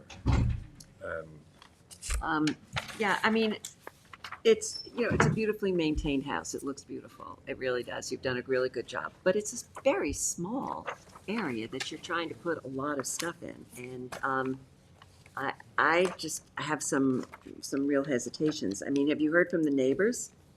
No, we haven't heard So- anything from the so- neighbors. So on that, just because I went to the site. Yeah. The posting for the signs on both streets, I understand the challenge you had because your shrubbery goes right to the end of the road. But it was, anybody driving by would probably not see the signs for the posting. On Poplar. And they're behind the screening. So, you know, the requirement is, you know, that anybody going by or walking or riding a bike or driving should be able to see a notice that something's going on. And I don't know if anybody else had the same concern. I don't know if we need to do anything, repost or something like that. But, you know, if people are here and they say something or nothing, then I'll feel less concerned. But I just want to be sure that the posting is correct and people had a fair opportunity to be heard on something that might concern them in their neighborhood. Right, right. And you got your certified, you know, letters out, and you've got all of that with you. I handed them into Candace yesterday. Yeah. So my reaction, since I have the floor, I'll finish just real quickly. I think you need to ask yourself, of the three things you're proposing in your backyard, which one is what do you really think is most important? And can you work around redesigning some other things just because it's a tremendous amount of stuff in a small area? That would be a question you'd have to get. Right, right. I think the concern from this board, what I'm hearing, I don't know if anybody else wants to speak up differently, but I'm reacting the same as Kevin. I think it's a lot to put in the backyard and in the rear yard. Candace, what is the rear yard coverage? Rear yard coverage? Yeah, 50%? 50%. Yeah. 50%. Yeah, I know, but we don't have a calculation on this property here for what he's proposing, do we? I don't see it. So we would need to know what that is, but even with the, I think it's more than 50%. Without question. Yeah, without question, it's more than 50%. But, so I think the point is that, you know, I think Kevin's point is well taken. It's got two front yards, there has to be some accommodation for you to, but it's too much. And if you had to come up with a different plan, what would it include? And, you know, what would you give up? Pool smaller.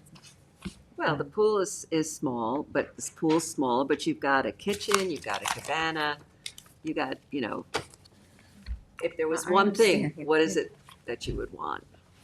Okay? There's too much stuff back I mean, there. does anybody no, else it's have just- a different opinion on the board? That's the small. It's a lot. think If there's a that way to goes to the reduce street. somehow. Yeah. There's three structures, well, not three structures, but a pool and two structures. And, you know, Oh, as here we go. Mr. Repin says, the pool is close to the street. You know, Where's your septic system? In the front. In the front? which front? Ocean? Yeah, the ocean. Yeah, ocean. They to know exactly where the septic is, we would have to FOIL the county, the health department. Because when the surveyor did this survey, we did it as existing conditions, and we don't see under the ground. So if you want to know the location of the septic, unless you have something Yeah, in your records Yeah, I have where it but- is. Yeah. But It was more concern about if you cover your backyard as much as you're proposing to cover it, which I don't think too many people are loving. Oh. It's over your septic system even. I just want to say to the board, it's definitely going to be over 50%.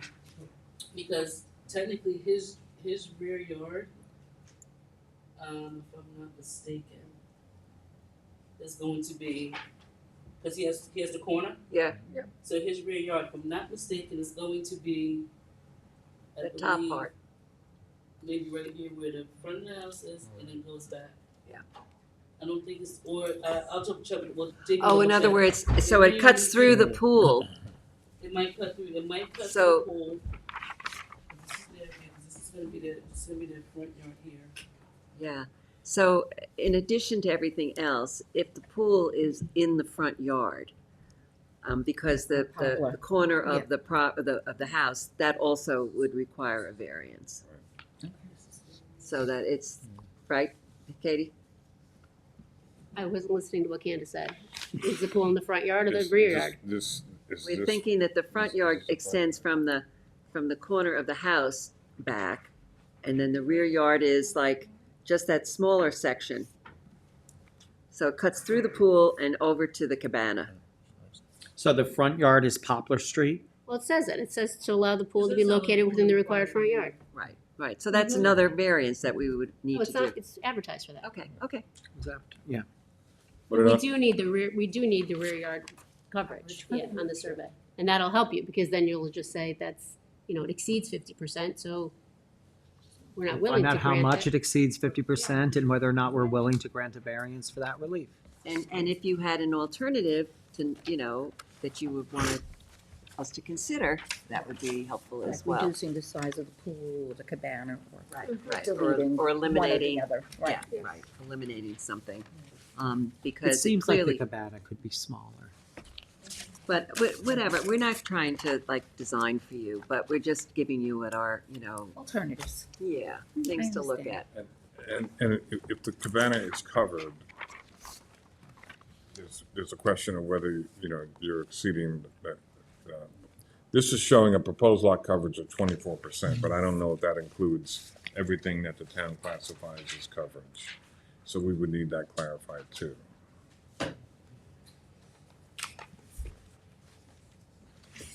Because then you have total lot coverage as well as the backyard lot coverage. Okay. Okay, yeah, so if it's covered, it has to be included as part, it calculated into the coverage for the site, in addition to the rear yard. In this instance, covered is a roof.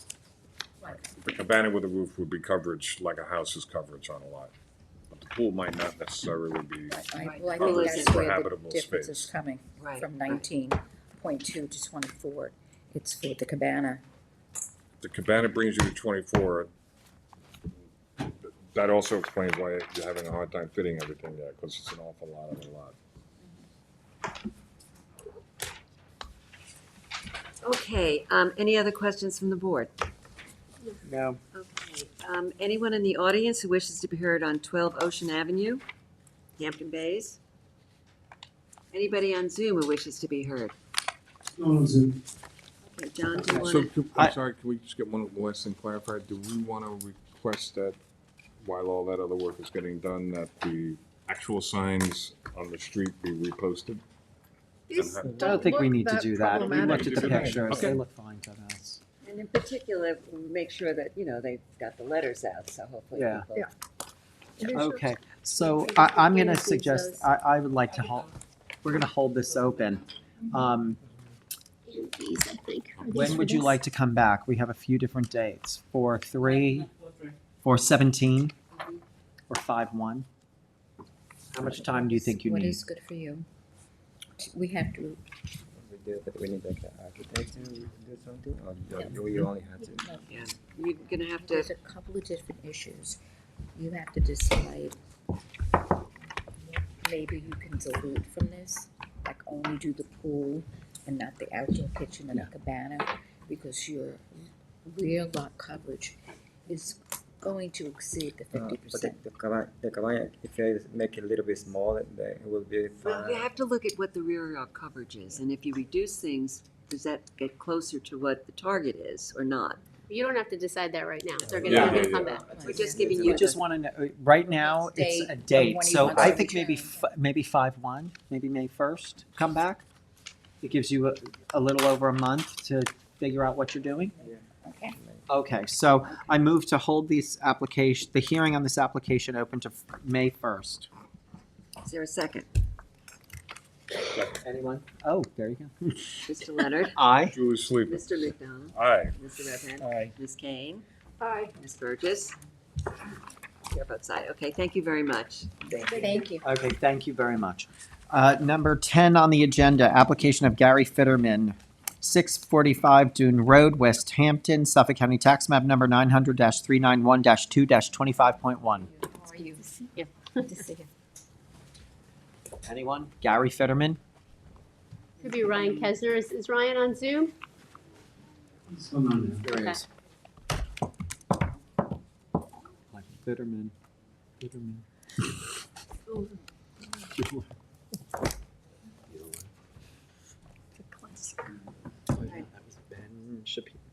Good evening, board members. Can you hear me? Yes, we can. And I think I've sworn you in, haven't I? Yes, ma'am. Okay, so please state your name and address again. My name is Ryan T. Kessner, Principal Ryan T. Kessner Architect PC, 509 County Road 39, Southampton, New York. Okay, so tell us where we're at on this application. So this is the Fitterman residence, which has been here for a little while, as you know.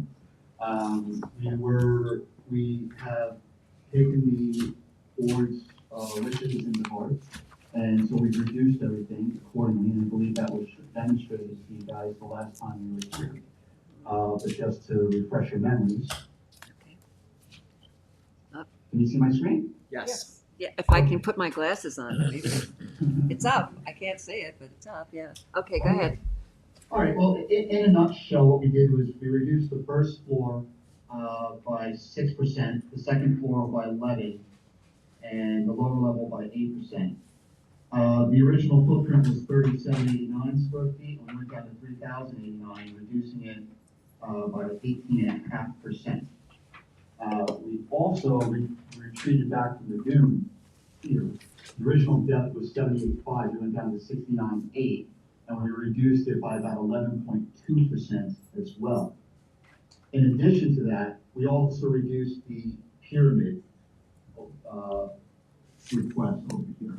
The original pyramid request was 2,987 square feet. We're now at 2,579 square feet. So almost a 14% reduction there as well. Could you just go through those numbers one more time, please? The original was what? The original, here, let me pull it up for you. Okay. You can see it a little bit. The original was 2,987 cubic feet. The proposed now is 2,579 square feet. So that gives us a reduction of almost 14%, 13.67 to be exact. Okay. Do you want to hear the other ones as well, ma'am? Yes. Okay. Can I ask a point of clarification? Sure. So we're getting an audio at great distance, barely readable series of plans. And are we gonna go through like this version and then we're gonna get a formal submission, or what are we doing?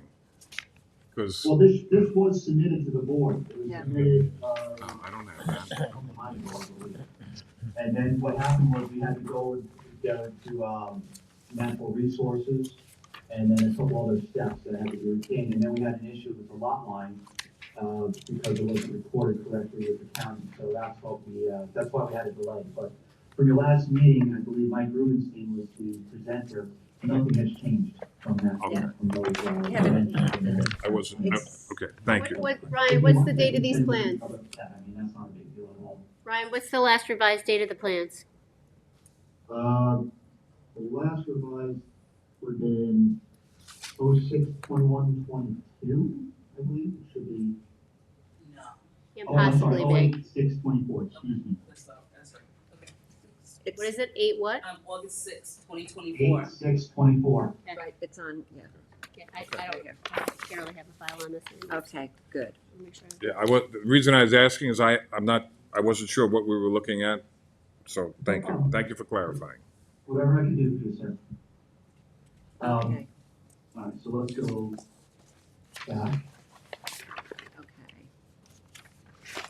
And we have a revised survey, correct? And we have a revised survey too, and we have squeezed every last inch out of this site that we possibly can.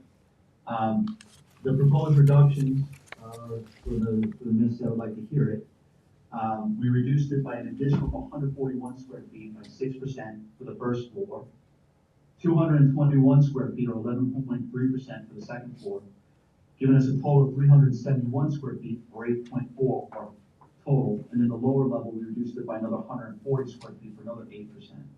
So our original footprint was 3789, and now our proposed footprint is 33089.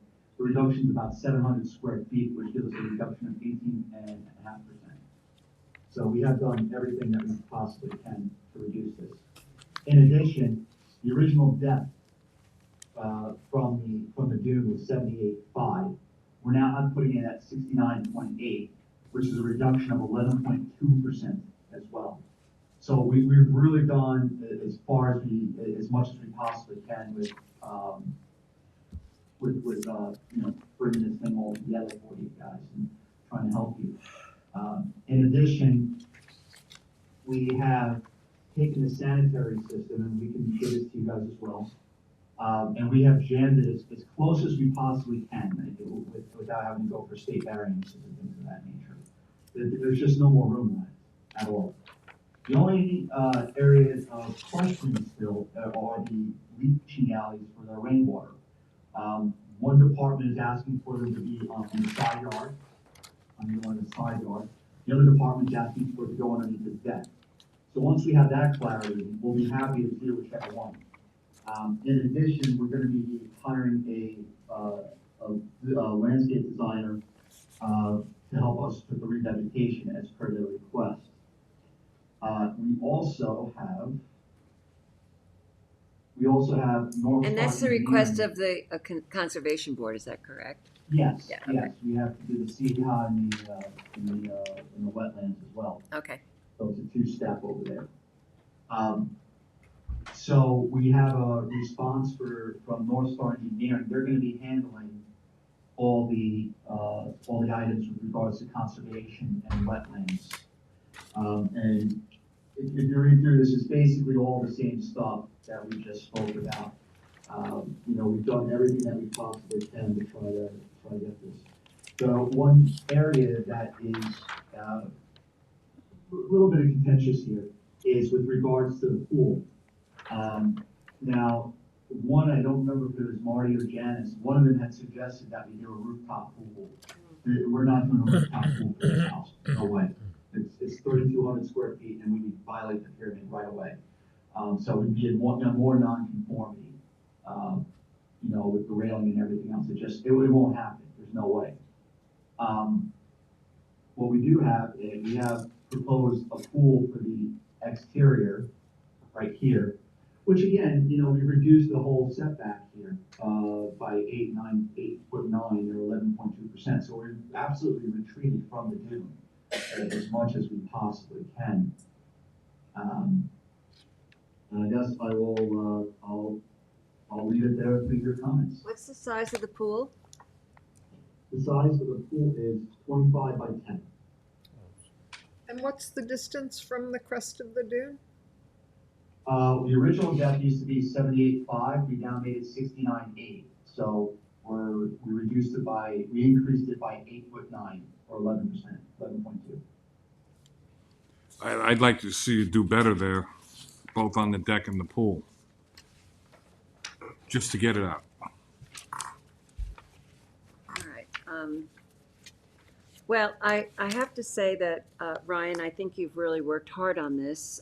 You certainly put an effort into trying to make some reductions at our suggestion, and I think it's really very admirable. I think the crest of the dune is an issue, but the rest of it looks pretty good to me. I don't know.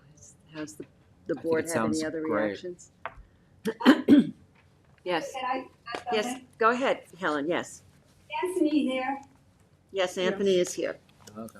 I came to comment because I know at one point, as they said, Mr. Shea and Janice had some comments. So I'd like to hear that how each of the comments that they had made have, if possible, I'd like to see how Mr. Kesner has responded. Because I heard how he responded about Mr. Shea's comment about the pool being on the roof. And if that's the same attitude that he has for any of the other comments or requests of changes. And I wanna know, does Anthony, can he help us or help me in this matter? Anthony, are you able to do that? Yeah, not Helen, not Anthony. Anthony isn't going to testify to this. I mean, it's not appropriate. We can ask. Listen, we can ask Ryan. I was going to ask Ryan to just do a written submission and confirm what variances he needs, because Right. I've been trying to compare it to the Right. to the write up, and in that submission he can address he can explain how he addressed Marty and Janice's comments, because I don't have it in front of me, but certainly Anthony can't do that. I do have their comments. They're extensive from May of 2024, some of which have been addressed and some of which, but as I said, I mean, they said, like, current plans for the first floor swimming pool should be abandoned in favor of a rooftop. And he has basically said they don't want to do a rooftop. That would, of course, then ask us for additional pyramid relief. So that puts the pyramid relief on us. And I don't know. I mean, there may be other reasons why they don't want to do a rooftop. May I interject? Yes, go ahead, Ryan. Okay, so I want to share something with you, something additional here. Okay, so this is our house right here. Okay, we're already reducing, and we're back here with regards to our new structure. So we're already reducing our way back from the crest of the dune. Now, with regards to the pools, you can see a pool here, way further ahead. Pool here, way further ahead. Pool, further ahead. Pool. Now these guys have come back, just like we have. They've come back. They've come back. And this happens all along Dune Road. I mean, this guy's on the side, we don't have that option here, but these guys here all have set back as far as they can, just like we have. Is that the village? Is that the village? These guys are all the way out here. Is that the village of West Hampton Dunes, or is that still in the town of Southampton? Oh, this is the town of Southampton right there. This is a long, right along, yeah, West Hampton Dunes is further down. But that's the general area there.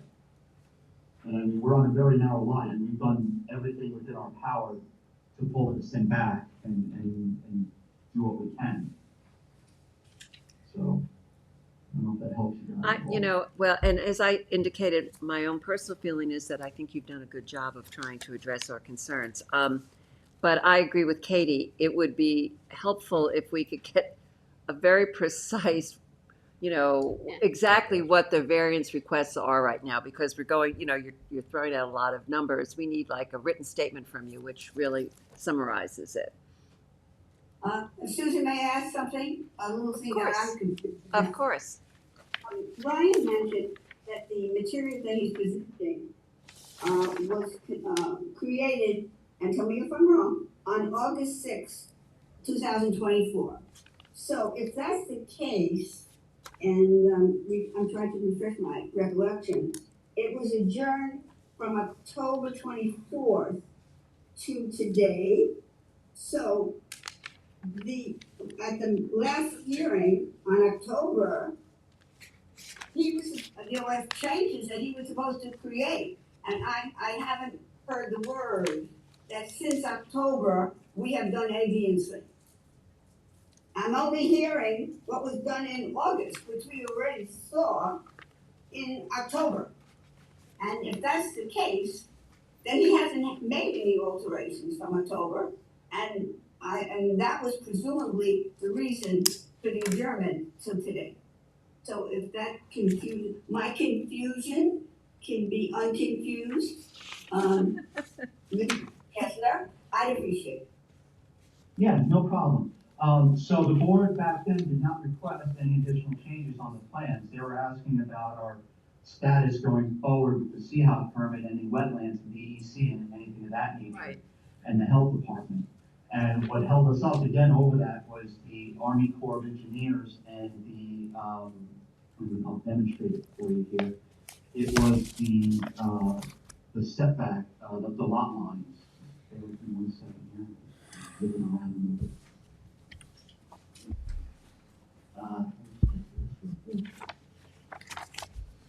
So I think it's a really good idea to ask for a detailed written response from the CHA administrator as to how you accommodated those requests of changes or whether you rejected them in your proposal. I would love to see that. And so would I. The issue, the lot line issue is this area right here, which was donated to the Army Corps of Engineers. But what happened was the Suffolk County didn't have it recorded properly, so we had to go through a whole process to figure that out and get that to work. Now it's raised by the health department, and now we have health department approval pending the CI and any wetlands and conservation. So that's what actually held us up till now. But I certainly can provide a variance, a precise request of what we're doing. That's not a problem. And then I could also provide the letter that North Star has prepared as well for you guys. That would be helpful. Yes. Right. I will underscore my concern that I appreciate that it's a constrained lot and you want to put a lot there, but I think it's still too close to the dune, and I think you have too much activity going on, still too close to the dune crest. Way far of the coastal erosion hazard area line. And I'm going to persistently beat that drum all the way to a decision. Okay. Now, may I say also, Susan, when Mr. Kesner, hopefully this case will be adjourned, because I really want to look at those documents very closely when he presents them. I wonder if it's possible that he can present to us the comments that Janice and Mr. Shea made, and he could show me, I'm particularly interested, how he addressed each and every one of those comments, so that I would know. I know he stressed how much he's done, but those comments are very important to me, and I would like to hear what he has done in terms of those comments. Thank you, if he could do that for me. And to answer the question, I mean, the CHA line is back there, it's actually behind the house. And then our flood zone is over here, and our dune is way out here, so. Trying to get behind this line is not happening, we could even do it if we wanted to, because it's sanitary. That's something. Could you answer what I just said? I asked you if you can prepare that when you come. Yeah, I said that a couple times, I'll be happy to, ma'am. Thank you very much, thank you. You're welcome. Right, and including your consultant's response, which will be helpful as well. Thanks. Okay. It'll be a joint venture with both of us. Yeah. Okay. So that way you're not getting. Right, exactly. You know, partly he'll respond and partly you'll respond. Okay. Yeah, we'll both respond. Okay. So I'm thinking that we need to, I'm sorry to say, adjourn this again. But so let's summarize what we want. We want a reaction to the letters on file with regard from Janice and from Marty Shea. And that could be a combination of yourself and your consultant. And we want a precise statement as to the variances that you are now have deduced, and what you're actually asking for at this point. Is there anything? Did I miss anything? No, I think that's. Do we need? No, I'm gonna do that. I'm just trying to get some clarification before we do that. Katie, did I miss anything? Nope. Okay. All right, so now I'm going to ask the audience, is there anybody in the audience who wishes to be heard on 645 Dune Road in West Hampton? Anybody on Zoom who wishes to be heard on 645 Dune Road? No one on Zoom. Okay, so Ryan, you have your assignment, and how much time do you think you need? What is it? 4/17 is our first date. Yeah, 4/17 is the first. and then it go to May 1st. May 15th. All right, let's go to 417 then. Okay, so I'm going to propose that we adjourn until 4:17. Second. Mr. Leonard? Aye. Ms. Kane? Aye. Mr. Redmond? Aye. Mr. McDonald? Aye. Ms. Burgess? I Right, chair votes aye. Okay, thank you, Ryan. Thank you.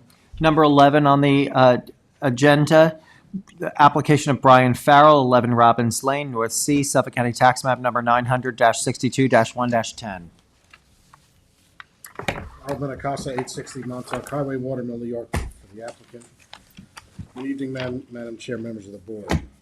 This has been held over for some time, and there are new members of the board that were not here when this was originally Right. proposed. So I think it would be good just to go over the basics of the application. I think so. This lot is an incredibly burdened lot located on Robbins Lane in North Sea. Although the lot is 19,826 square feet in size, pursuant to Conservation Board approvals for the development of this home, the wetlands preservation area is 9,767 square feet. And beyond that is an additional buffer and wetland setback, leaving the actual building portion of the lot to be just over 4,000 square feet. That's in the R40 zoning district. In addition, there is All right, a go ahead. What was that again? The buildable portion is what? just over, the area itself, I can get you an exact reading, but it's about 4,300, 4,500 square feet. That, combined with the unique shape of the lot, it's narrow in one end, wider in the other, and the fact that although it's not at a traditional intersection, it is a corner lot, and that Robbins Lane runs along the south and the west portions of the lot. Create a situation where the building envelope is incredibly constrained, and the lot is incredibly burdened, and relief is going to be required no matter what you do there. The home being requested is a modest one. It is 1,400, roughly 1,400 square feet above grade. The footprint, let's get the revised plans. Above grade. Above grade, there's a finished basement. So the first the first floor is, the second floor is 534 square feet. The first floor is 936 square feet. So again, a modest structure. There is a garage which was originally proposed detached, and subsequent considerations after we've had previous meetings, we moved that proposed garage to be attached to the home, making it no longer an accessory structure. Although the relief that you read in the, quite vast that you read in the agenda, I would note that since that was originally published, the relief has been scaled back quite a bit. You're going to go through that for I'm us. doing that right now. Perfect.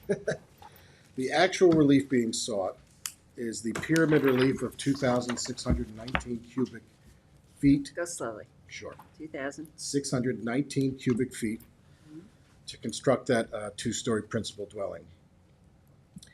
Relief of 17.7 feet to construct a two-story dwelling to a front yard setback of 12.3, where 30 feet is required. Now, under R40 zoning, it's a 60-foot setbacks.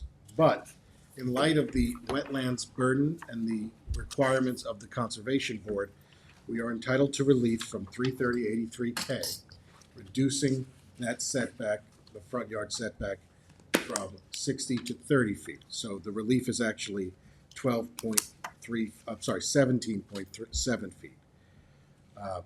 So you're asking for a 17.7 feet Front yard setback. relief where this front yard setback will be actually at 12? 12.3, where 30 is required. And again, that's 30 because of 330.83K. Okay. And that's on Robbins. That's It's on, well, it's all Robbins. It's all Robbins, yeah. It's on the It's on the, West? I guess it's the north-south span of Robbins. Okay, north-south, right, okay, got it. Um, It says 12.1 here, is that? So, well, I have a revised survey that I'll hand out shortly. Oh, I thought you, all right, not the stuff that we were given tonight.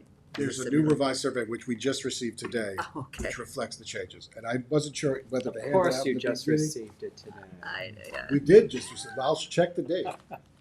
You want me to give I've this got to one that Katie? says 3/5/25. Is that the one? Yeah, that's what we have. That's what we have, Is that 3/5/20. some 3-5, well, that's a site plan, that's not the survey. All right, where's the survey? Survey is here. Okay, perfect, all right. Okay, site plan said 12.1. All right, so we're going with the survey.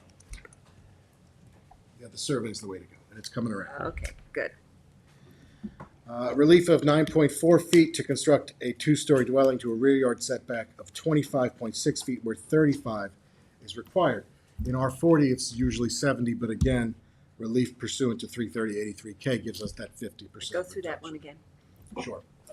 Relief of 9.4 feet to construct a two-story dwelling to a rear yard setback of 25.6 where 35 is required. Okay. Hold on, let's look at these on the survey. Do them again while you have the survey. Yeah, one more time, hold on, let me just.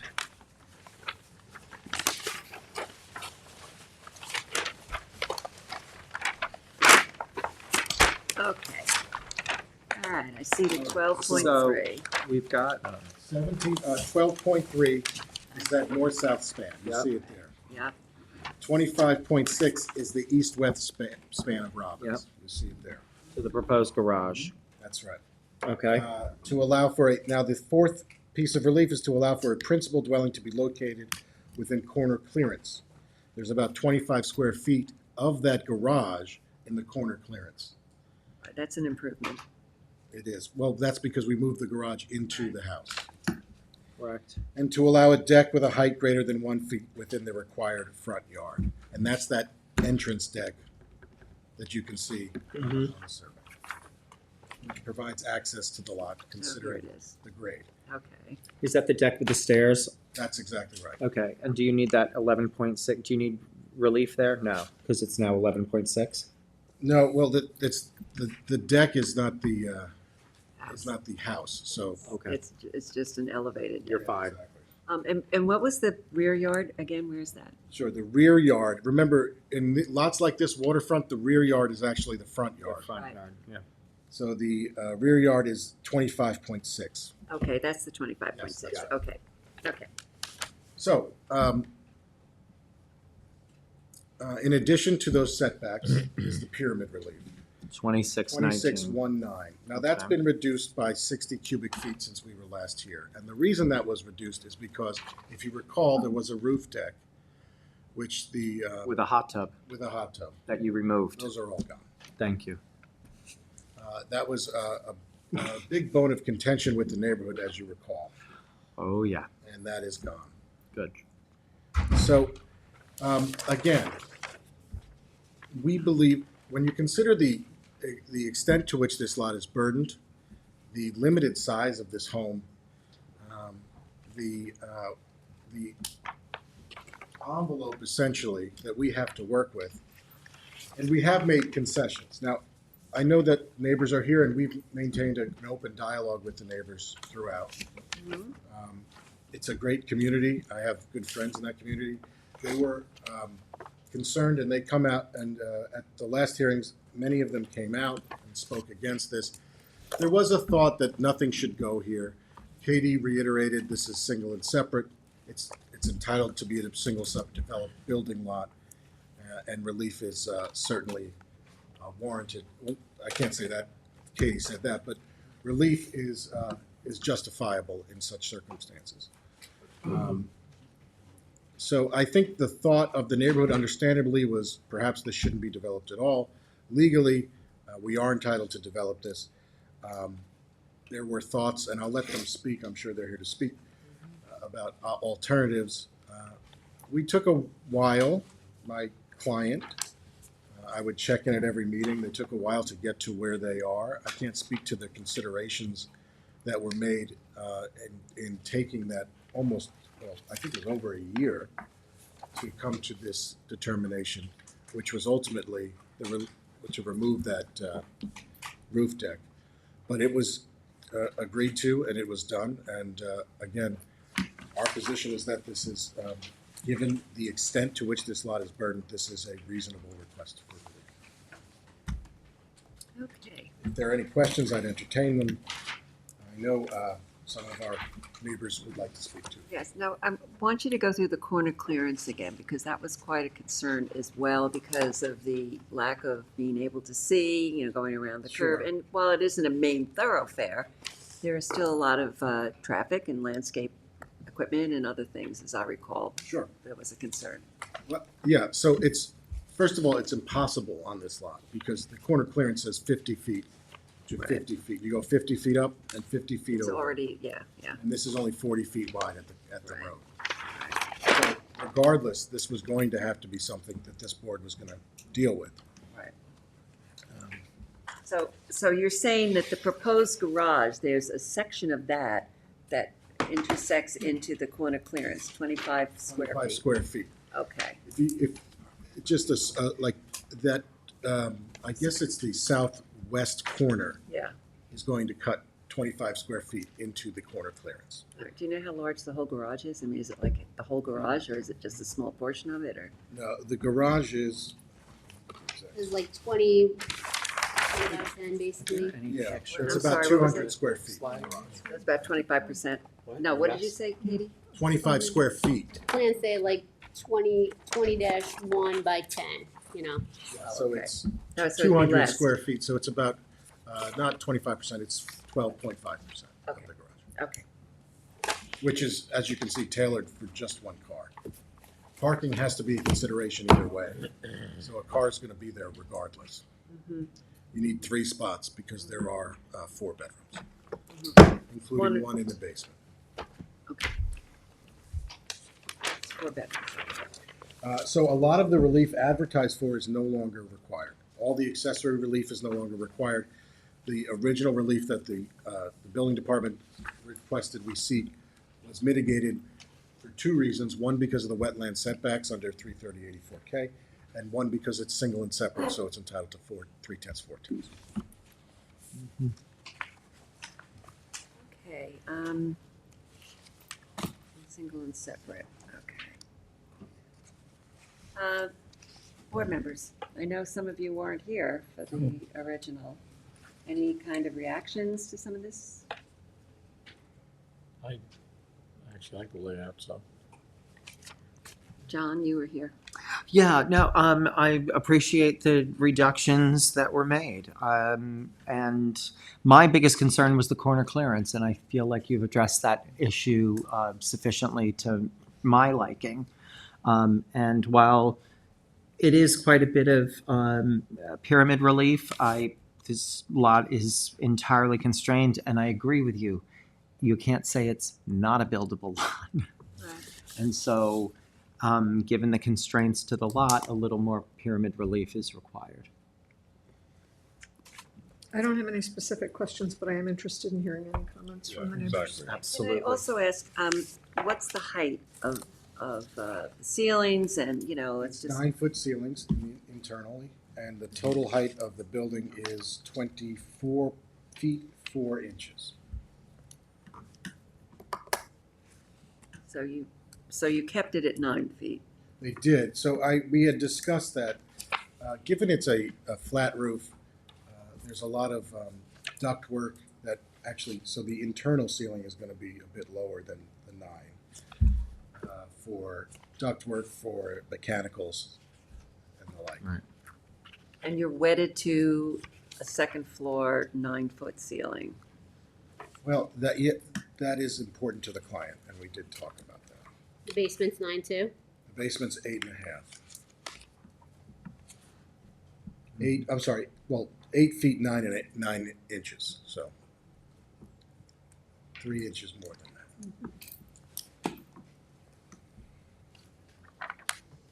All right, because, when we deal with pyramid relief, we often ask for ceiling heights and considerations of keeping the ceiling heights to the lowest, the minimal amount that you can possibly live with. So that might be an issue. I'm just warning you. Is it in a flood zone spot? Yes, it is. Did you ever pursue anything with the CPF? That was a consideration at one point? There were discussions, I didn't have them, Okay, but they were not fruitful. okay. You did remove the roof deck. There was some concerns raised about having a basement bedroom, and you decided to stick with that. Well, I'm not deciding. No, you're representing the Yes. client, so you know what I'm talking about. Okay, and you moved the garage, because I made a little note of the things that I thought were a concern. That's like ancient paper now. Yeah, look at this. The fact that I still have it is amazing. All right, if there are no more board questions, okay. All Other right. than I'm appreciating your misery with this. This is a very challenging. It's a challenging piece of property, there is no question. And, you know, there was a lot of community concern. And I know that you've been dealing with them, and it's been a long time in coming to try to come to some resolution. At some point, we're gonna have to come to some resolution. We are. Yes, we are. So, is there anyone in the audience who wishes to be heard? Okay, let's come up, in order.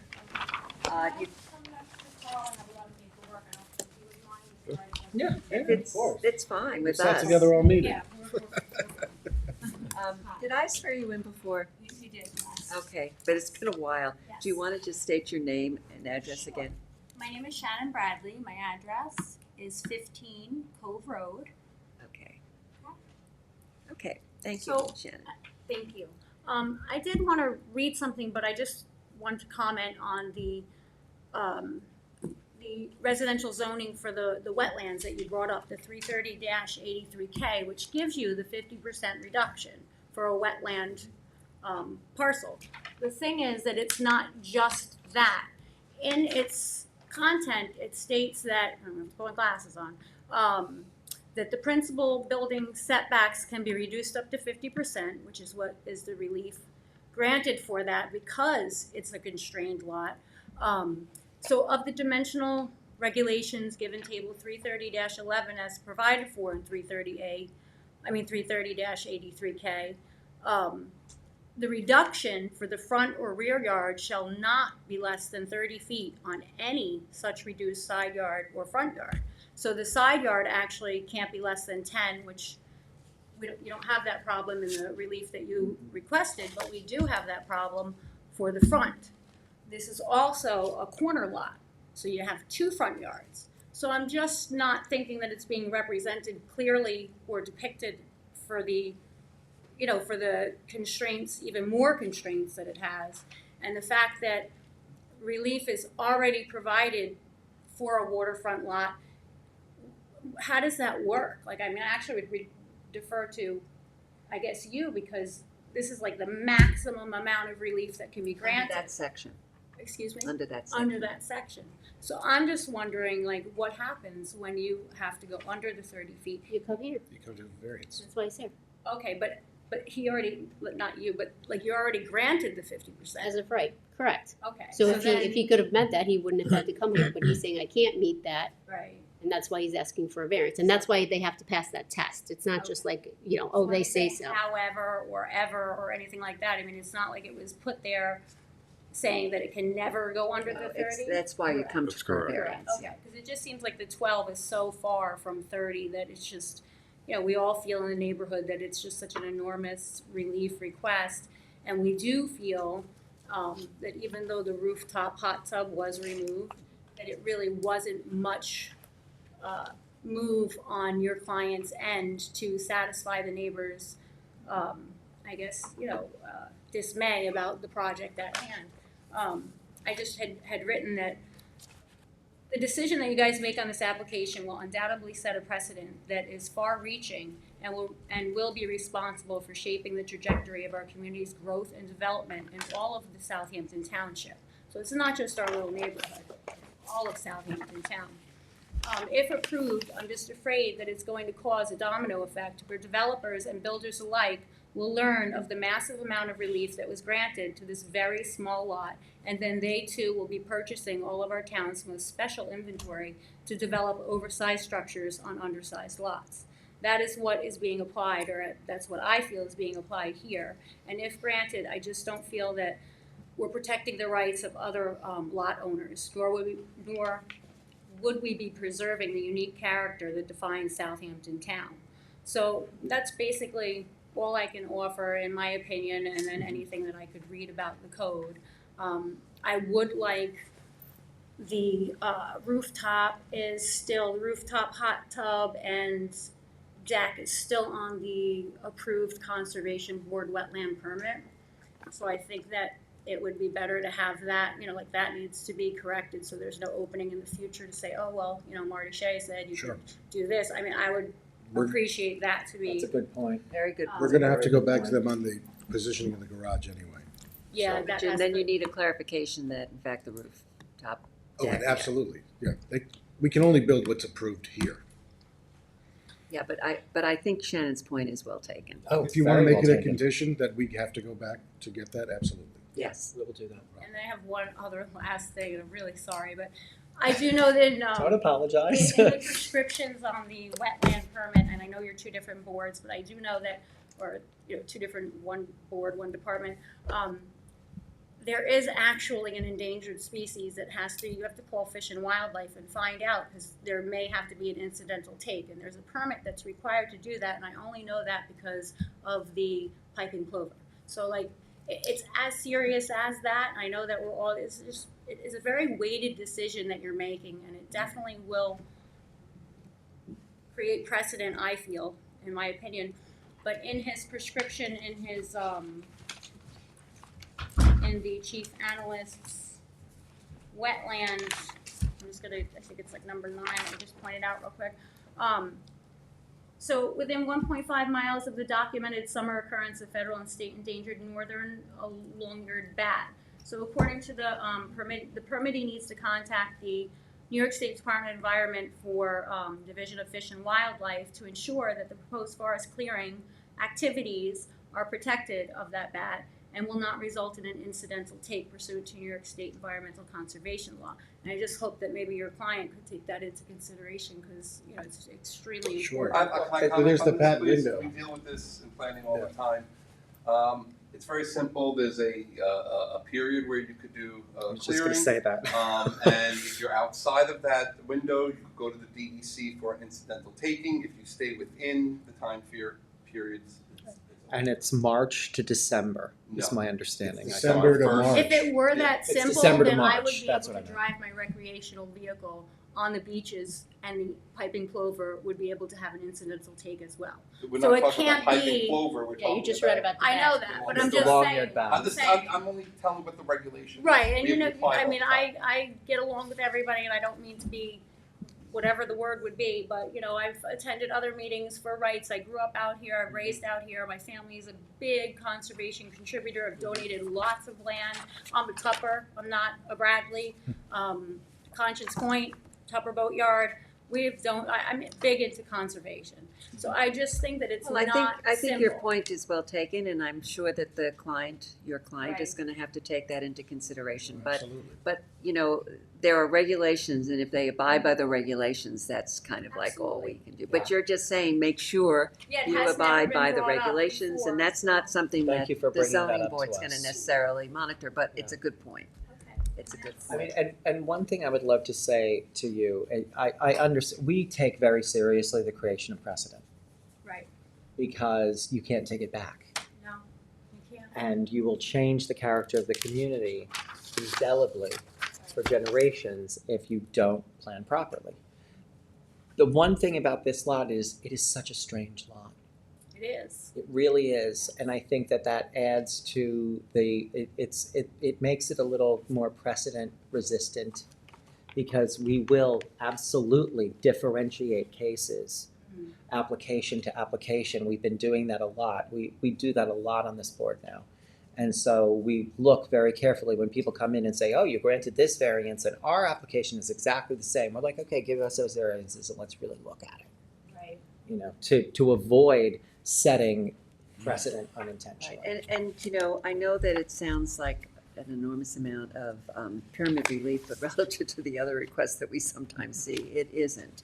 But I do really appreciate the fact that they eliminated the hot tub and the roof and that they pushed the garage back. I mean, I think that they've tried to meet some of the concerns. And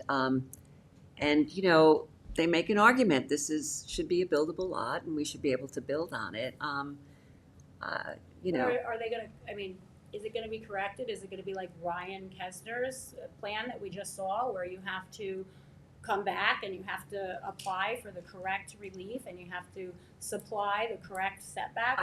I personally would like specificity in exactly what you're asking for at this point, because it's such confusion from what the original was and what the existing is now. I read it into the record, I can submit written submissions. We need it That would be great. in writing. Yeah. And with the whole thing about the conservation board and going back and correcting, because I thought that was a very good point. Yeah. We'd like to see that as well.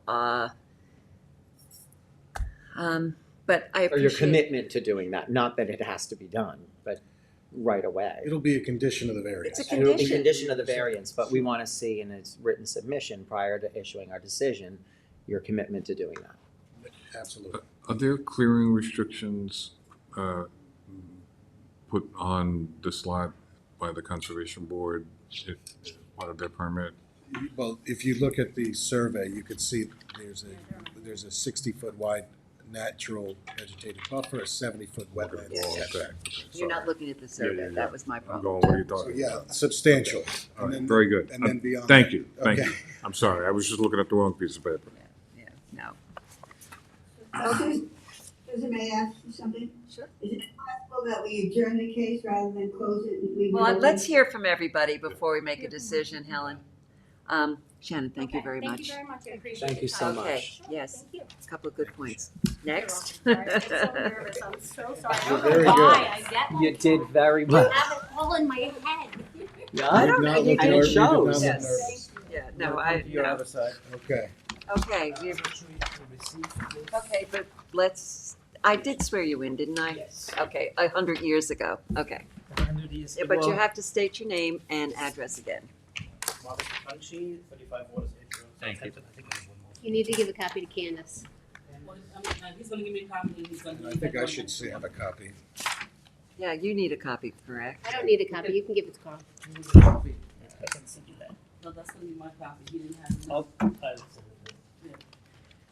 Okay, please state your name again. Marcus Dochanchi, 35 Waters Edge Road, Southampton. Okay. Just spell your name for the record. Dochanthi. Thank you for seeing us. Good to see you again, Carl. So, in a way, I'm happy to be here because Carl brings us together because everybody that's against the project is here tonight. So I see them actually more than during the 4th of July. But so we put this document together. We had a lot of time doing it because, in fact, the same submission that you see today was made how many months ago?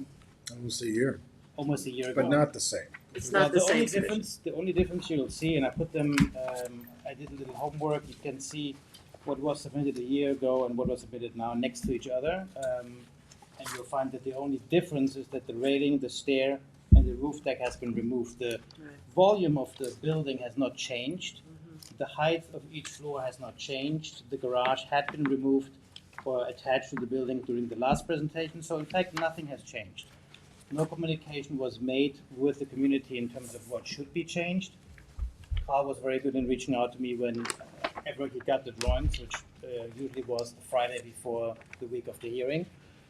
And to be honest, we had another project at 40 Waters Edge, and I thought it was a great communication. The builder agreed to lower the heights of the floors, and the volume was reduced, and everybody was happy. I feel here it's very frustrating for the entire community. We're all coming back. We're all checking when the next hearing is. We're all here now. We do feel that the building proposed is way too big for the size of the site. We feel that building a house with 4 bedrooms on an already, as you said, heavily burdened site is way too much. To provide 3 parking spaces on a corner where it's already difficult to see, where you have a huge hazard not being able to look around the corner. And so we feel that actually there has been no progress made. There was no communication in terms of what would be appropriate. And you can see in the booklet that it's not the extent of one variance, it's the extent of all of the variances at the same time. So we're looking at 9 variances for this project and a relief of over 2,600 cubic feet. And the only change that was made is it was reduced by 69 cubic feet. Is that correct? Or 61? By removing the roof deck, yeah. By removing the roof deck. I'm sorry. I just find that like really we're all coming here kind of hoping to see that there is some kind of communication and that the house will change in scale, and it didn't happen. So you will hear a lot of frustrated neighbors and other people in the community that quite frankly think there's absolutely no change and no progress. So what would you like to see? Would you like to see ceiling reduction, ceiling height reduction? Yeah, I think what would be appropriate for a lot size of this scale with the burden that it has to have 8-foot ceilings like typical houses used to have. 8 foot in the basement, 8 foot on the ground, 8 foot on the second floor. I think it would make sense not to have 4-bedroom house that requires 3 parking spots. And I think it would make sense to not have a garage that's attached to the building. In this neighborhood, and you can see the study we did, there is not a lot of buildings that have that. And in fact, the project that Carl got approved last time at 40 Waters Edge has a little pergola, not an enclosed garage. And that actually allows you to see through. So I think there's a lot of things that can be done to make the neighborhood happy and make everybody that's concerned about it see that there's an effort to do a building that makes sense. And I want to add one last point, which was brought up earlier. There is a concern about the roof deck being removed and then not being removed. You probably remember the KZ8, what's the address? Middle Pond Lane, I Middle see your Pond Lane. picture. This is the same typology of a building. It was built, the pergola was built illegally. The neighbor then photographed it with pictures, didn't want to get the variance. We don't want to have a project that sits there. He and then- stipulated to We- adjusting, I think, the final plan to remove. We required that to be removed. Yeah. We Yes. did remove. And he Yes. did remove it. But my point being is, we want to make sure that this doesn't happen, and we don't have to go, we don't have to fight it. Well, it'll be condition of the variance. Right. They won't get a building permit for And it, it'll be, so, yeah. And if you, yeah, you know, this- they're not gonna get a building permit for it. Yeah. I mean, And I think, look, people do things with their property that we don't have control over, and I grant you that. But there is a way to enforce that. Right. And that's what, you would have to look to code enforcement or whatever. Absolutely. But, it's so what you're basically saying is that you would like to see 8-foot ceilings, and what would that result in terms of a reduction in the, 2 I- feet. I did this. in the cubic feet? I did this homework. It's going to be still over 1,000 square foot. It's in the Cubic presentation. feet. Cubic How feet. How many cubic feet? 2? No. No, How much- 2 feet. I can't tell you what the cubic feet reduction. Yes, Well, no. I can this tell. says. Because there's only 2, is there a basement? There is a basement. Is that, and you said that's already 8 feet? Oh, No, 8, it's 9. 8-9. Oh, that's So- 9. 8, 9, and it's lifted So up. 2 feet 9 inches would be the difference. Okay. All right, but what would that difference be? It says on page 23, if this is accurate, that it would be over 1,000, Well, it's already reduction. 2619, a reduction of And- over 1,000. a reduction of 1,000 cubic feet to Is that remove. what this says? Am I Yeah, reading this I'm- correctly? I'm not the architect, so we're just doing it as All a right, but community. that's a question. Yes. That's a Right. question. What would that I result in? don't think that sounds The realistic. other thing is to eliminate the basement bedroom so that the It's gonna be a few parking would be hundred. reduced. I said the wrong thing. I stand corrected. All right, well, all Page right. I But mean, I that's- think it'll, For parking relief, though. No, I understand, but they're saying, because of the visual, looking, I don't know. You're not asking for parking relief. We're not. Do we have a picture of the corner? That would be helpful. An aerial or? A picture of what one sees at the corner Well, as it I've been there. exists. It's very crowded. I mean, it's really, you know, It's very crowded. We did a It's rendering. Right now, is it vegetated or Yes. has it been? it is. It's Okay, completely so it's vegetated. super vegetated, so it's need not to gonna be a make a- realistic depiction of what it will look like. Yeah, right, No, right. You don't have corner clearance now. You don't have corner clearance, right? Nothing going on there yet. All Right, right, so so- you'll have better corner clearance. So what you were saying that you were representing supposedly the entire community, 8 I'm foot part of the board of the ceilings. Southampton Golf. Okay, eliminate the basement bedroom and eliminate the garage. Mm-hmm. Okay. I'm more interested in the ceiling heights, to be honest. I mean, that to me is something that I really would like some consideration given. I agree with that. And I'm not, I'm not all that interested in the basement bedroom issue. And I think that you've put the garage, you've attached it to the house. So I have less problems with that, but I would definitely be interested in some ceiling reduction. Well, we have increased the corner clearance by 5 feet or so, correct? By moving the garage. By moving the garage to the, There's it only was a small- 20.1 and now it's 25.6. Right, So right. there has been movement on that. You can't Yeah. say that no changes were made. But that was That's- already made last time.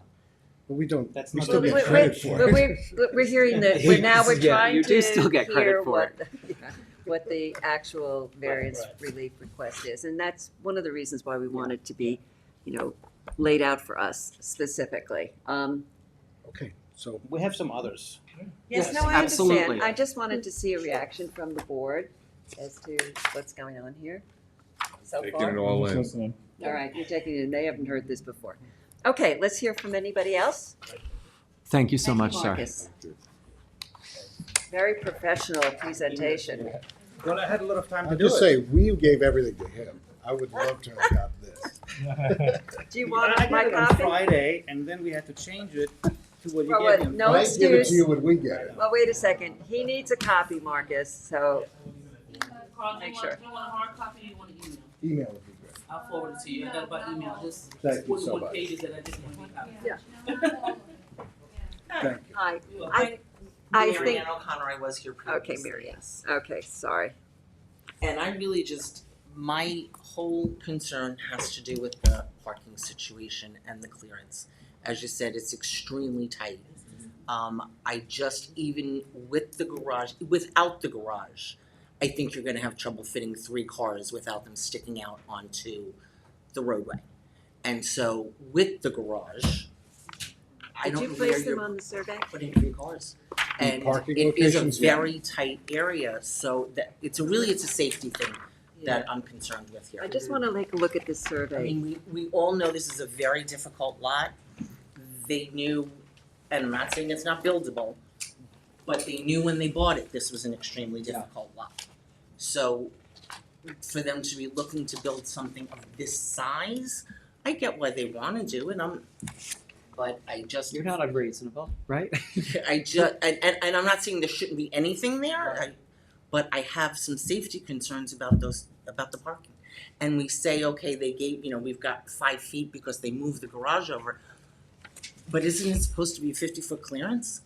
So now that it's a 25-foot clearance instead of a, 20-foot clearance, does that really fix the problem? I don't know.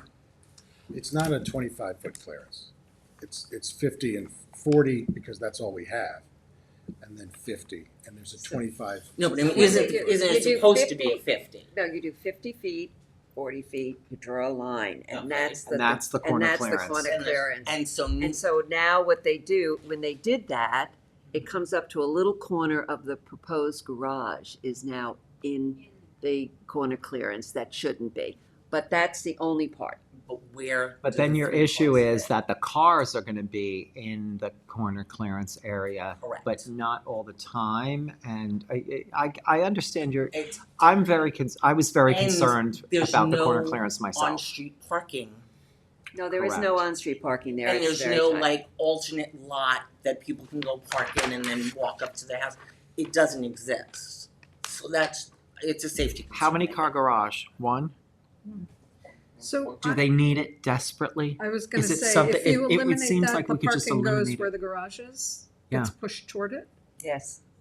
If you eliminate the garage, The parking would get pushed closer toward get the put house. closer to the house, but, Yeah. but You'd not, have to have 4 spaces yeah, instead you'd of, still need. well, no, you'd have to No. have 3 spaces. Yeah, it's 4 bedrooms, So so it you'd needs still, 3 I mean, spaces. you'd put a car where the garage is and it's all be the same otherwise.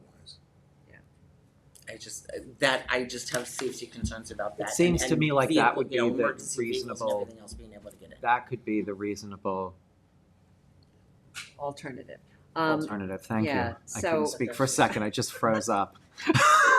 I mean, you know, let me say this, that I think in terms of your safety concern, if you park 3 cars there as opposed to having a solid structure, it might be easier to see past the cars than it would be a solid structure. Is there a particular reason why the client wants a garage? I mean, is it for, Well, anyone wants a garage. I mean, not everybody has garages out here. I mean, No, that's I know, clearly. but why would anyone want a garage? I can't say it's for I any know, reason but other is it- than to but is protect the vehicle, to obscure the vehicle aesthetically. You can get more money for the property if you have a garage. It's a spec house, it's a developer. Right, well, we don't And there's need nothing to- wrong with developers. There's, I mean, that's what, We don't need to my get house in- wouldn't have been okay. built if there was no developer. So, Are you? Are you being bad? That's it, it's really, I'm concerned about the safety and the parking, and that's my only really. okay. Thank you. Thank you. Okay, all right, anybody else? Hi, did I? I know, there was a whole bunch, I can't remember everybody from a year ago. What did you say your name was? You might have to come. Man, come here, I don't think that mic works. We hear This you is the better only over mic here. that works. Deborah Robusto, 14 Cove Road South, Southampton Cove. Okay.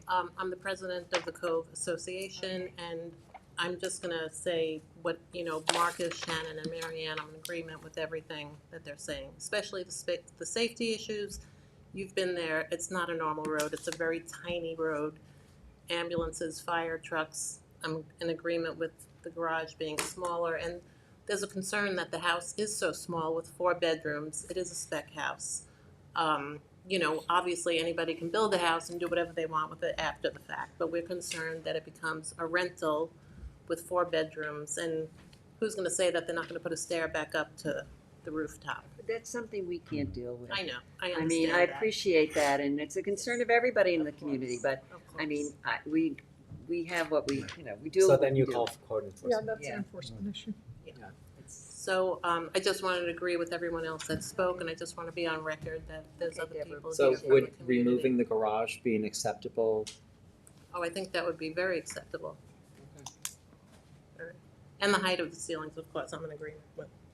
Okay, thank you very much. Okay, anybody else? Come on up.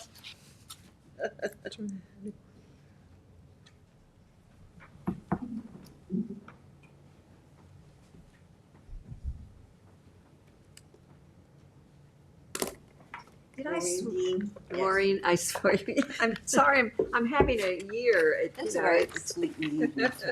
All right, Maureen, tell us what your comments are. All right, my concerns likewise are the road Mhm. and the traffic on the road. I don't have very many pictures. I can show you that the ambulance up at the top of the road, and I can show you how narrow it is. It's in narrow. that I've been there. direction. I've been there. I know you have been there. I was looking today for someone to show up, as a matter of fact.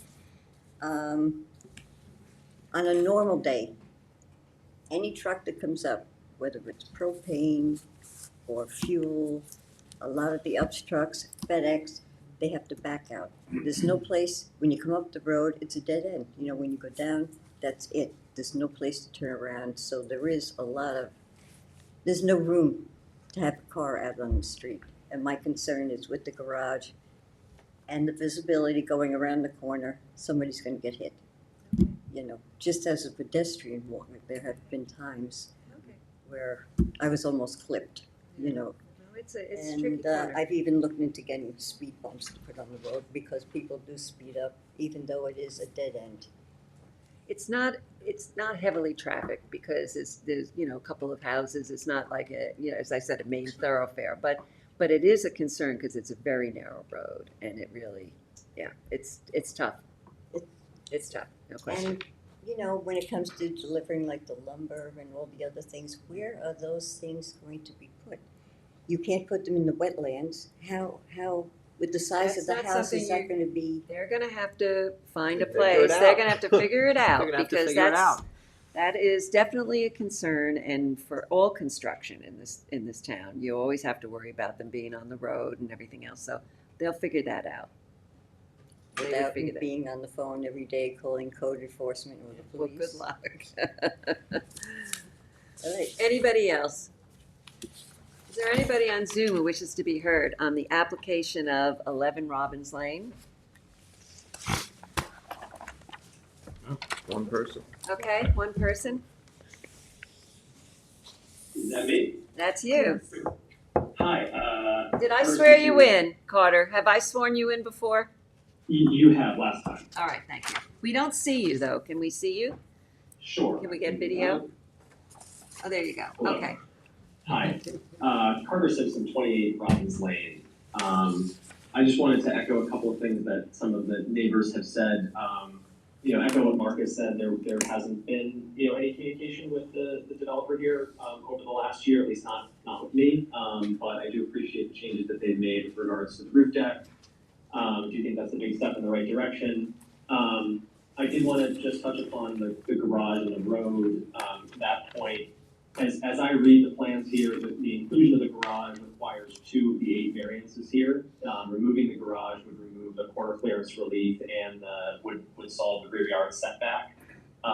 As the person at the end of the road, I am the one who, if a fire truck or an ambulance were coming down there, they'd be coming to me. And I'm the one getting in and out of this street. So I do feel acutely the point that if we could improve that corner clearance and also provide more parking space in the driveway, which notwithstanding Carl's point about a garage is significantly larger than a parking space, and it takes up a lot more space in the driveway. So allow people to actually park in the driveway would be great.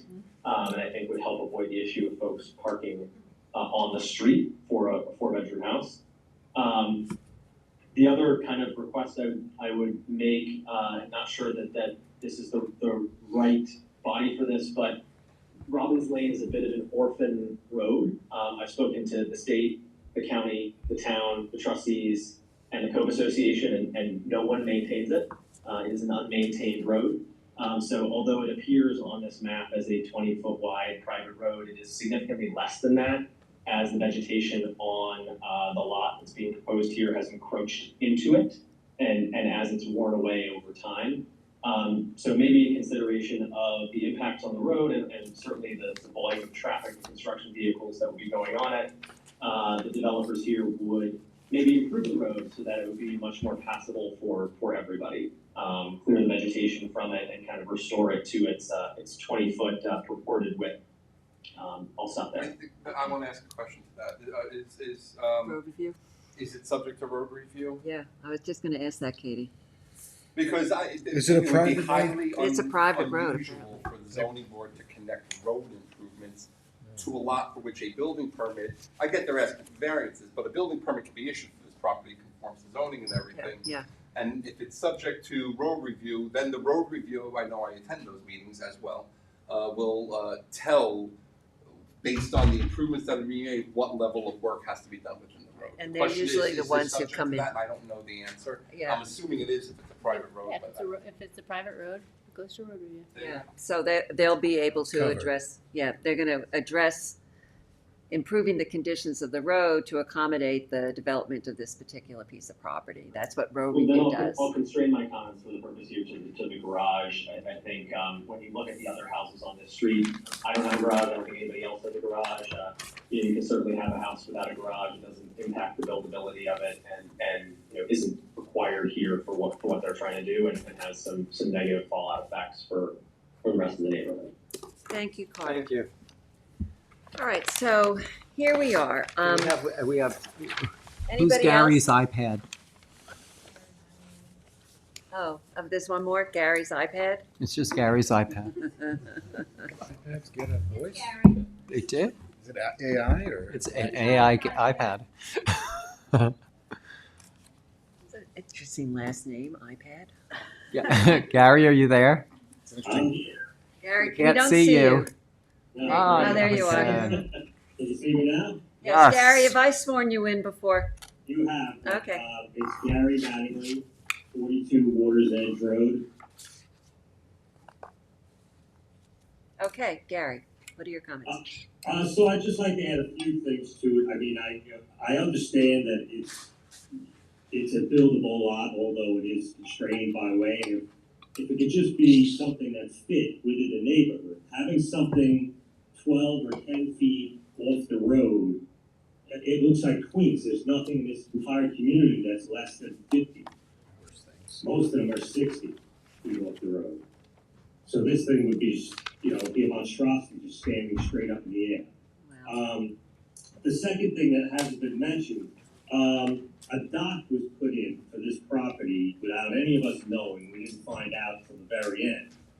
And along with that dock, there was a proposal, or it was passed for a 110-foot walkway, 10 feet off the road all the way up. Is that still being planned on being installed? Nothing's been mentioned about that. It's on the plan. It's on the plans, but it's not subject to variance, so Yeah, it's not before us. something We that have no jurisdiction over it. So there's going to be a 10-foot walkway, 10 feet off this road, all the way down through wetlands and buffer zones. I don't think we should entertain. We really can't entertain this conversation. This is not It's something not in that our we're jurisdiction. addressing, Gary, because it's not part of the variance request. This is another organization you'd have to go to. Right, I just, one of Mr. Farrell's workers was sly enough to say, yeah, he's very smart, he put that in first before he applied for you guys, so I thought That's- that was pretty. all right, that's We not don't have something- jurisdiction over Yeah, that. we don't have I got jurisdiction. it. Yeah. I'll just say, our community owns a property right next to Carter, adjacent to this property. And this property and that property were never developed because of, the environmental impacts to them. And the reason this property was never sold and nothing done with it is because if you look at it, you have all the wetlands and buffer zones, there's really not much left to build anything on. And if he stays within the constraints of what's allowed, that's great. But if he just circumvents every rule that you guys have as far as setbacks and zoning, it's a joke then. Well, not every rule, but There's quite a few of them. Well, Well, it's but not also- a joke. The function of this board is Yeah. to consider the hardship, so. Yeah, nobody's circumventing either. That's what this process is, to be clear. Yeah. We're I don't consider entertaining. hardships when it's someone building for profit, not someone building for this their is not our personal deal. life. This But is not okay. something we address. Okay, so, thank you, Gary, for your comments. All right, so I'm thinking that there's a couple of things that maybe you need to still consider.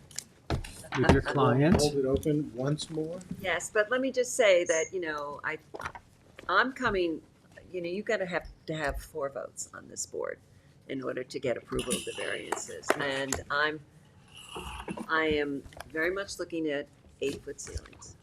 And I want to see you remove the garage. And the garage, because that seems to be, and honestly, I've been up there. I mean, it's very tight up there. And I So, agree with my colleagues. yeah, so that's 3 people who are sitting here saying that. You two. Not good enough. I'm leaning their way. Is it mitosis or what? We need you to split.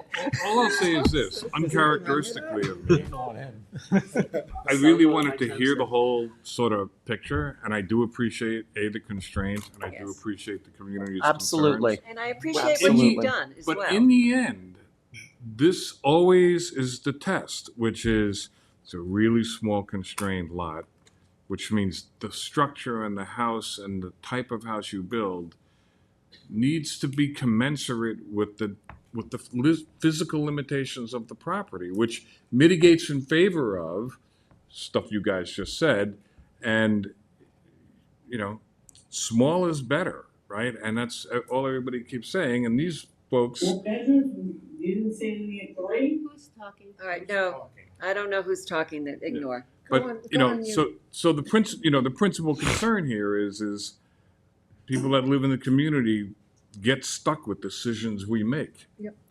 Right, and that's what we keep hearing. So you know. But our decisions what's your also point? have to take into account Totally. builders, And there's it's personal property. There's no getting stuck. I mean, there's Well, a test that has to be True. implemented based on the facts and the circumstances. Yes. So it's, And we I don't want balance- people thinking when variances are granted that neighbors are No, stuck we, with we, things. we don't grant We balance, we randomly balance, chaotic we decisions. have to balance, All I'm saying is, property what, rights what, versus what we're hearing from the Community community interests. is their concern about their Talked about it a community, lot which on is the entirely pandemic. valid. Yeah, that's valid. So, Okay, so, I hear you. all right, so, We'll come back. All right. 417, 51, 515. 417. Okay. second? all right, wait, who's got this? Is this, Me. Is it still on the board? It's- They are. it's me. All right, You said I 417? think we're going to hold this open and adjourn the. Oh, no. hear- We said 417, no? It's still open? Oh, no, 4-3 is not open. I'm Okay. going to, all right, can I make the motion, please? All right, I would like to move that we keep this open and adjourn this hearing until 4:17. Second. Mr. Leonard. Aye. Ms. Kane. Aye. Mr. Redmond. Aye. Mr. McDonald. Aye. Ms. Burgess. Aye. Thank you. Your vote's aye, okay. All right, thank you, community members. Thank you very much.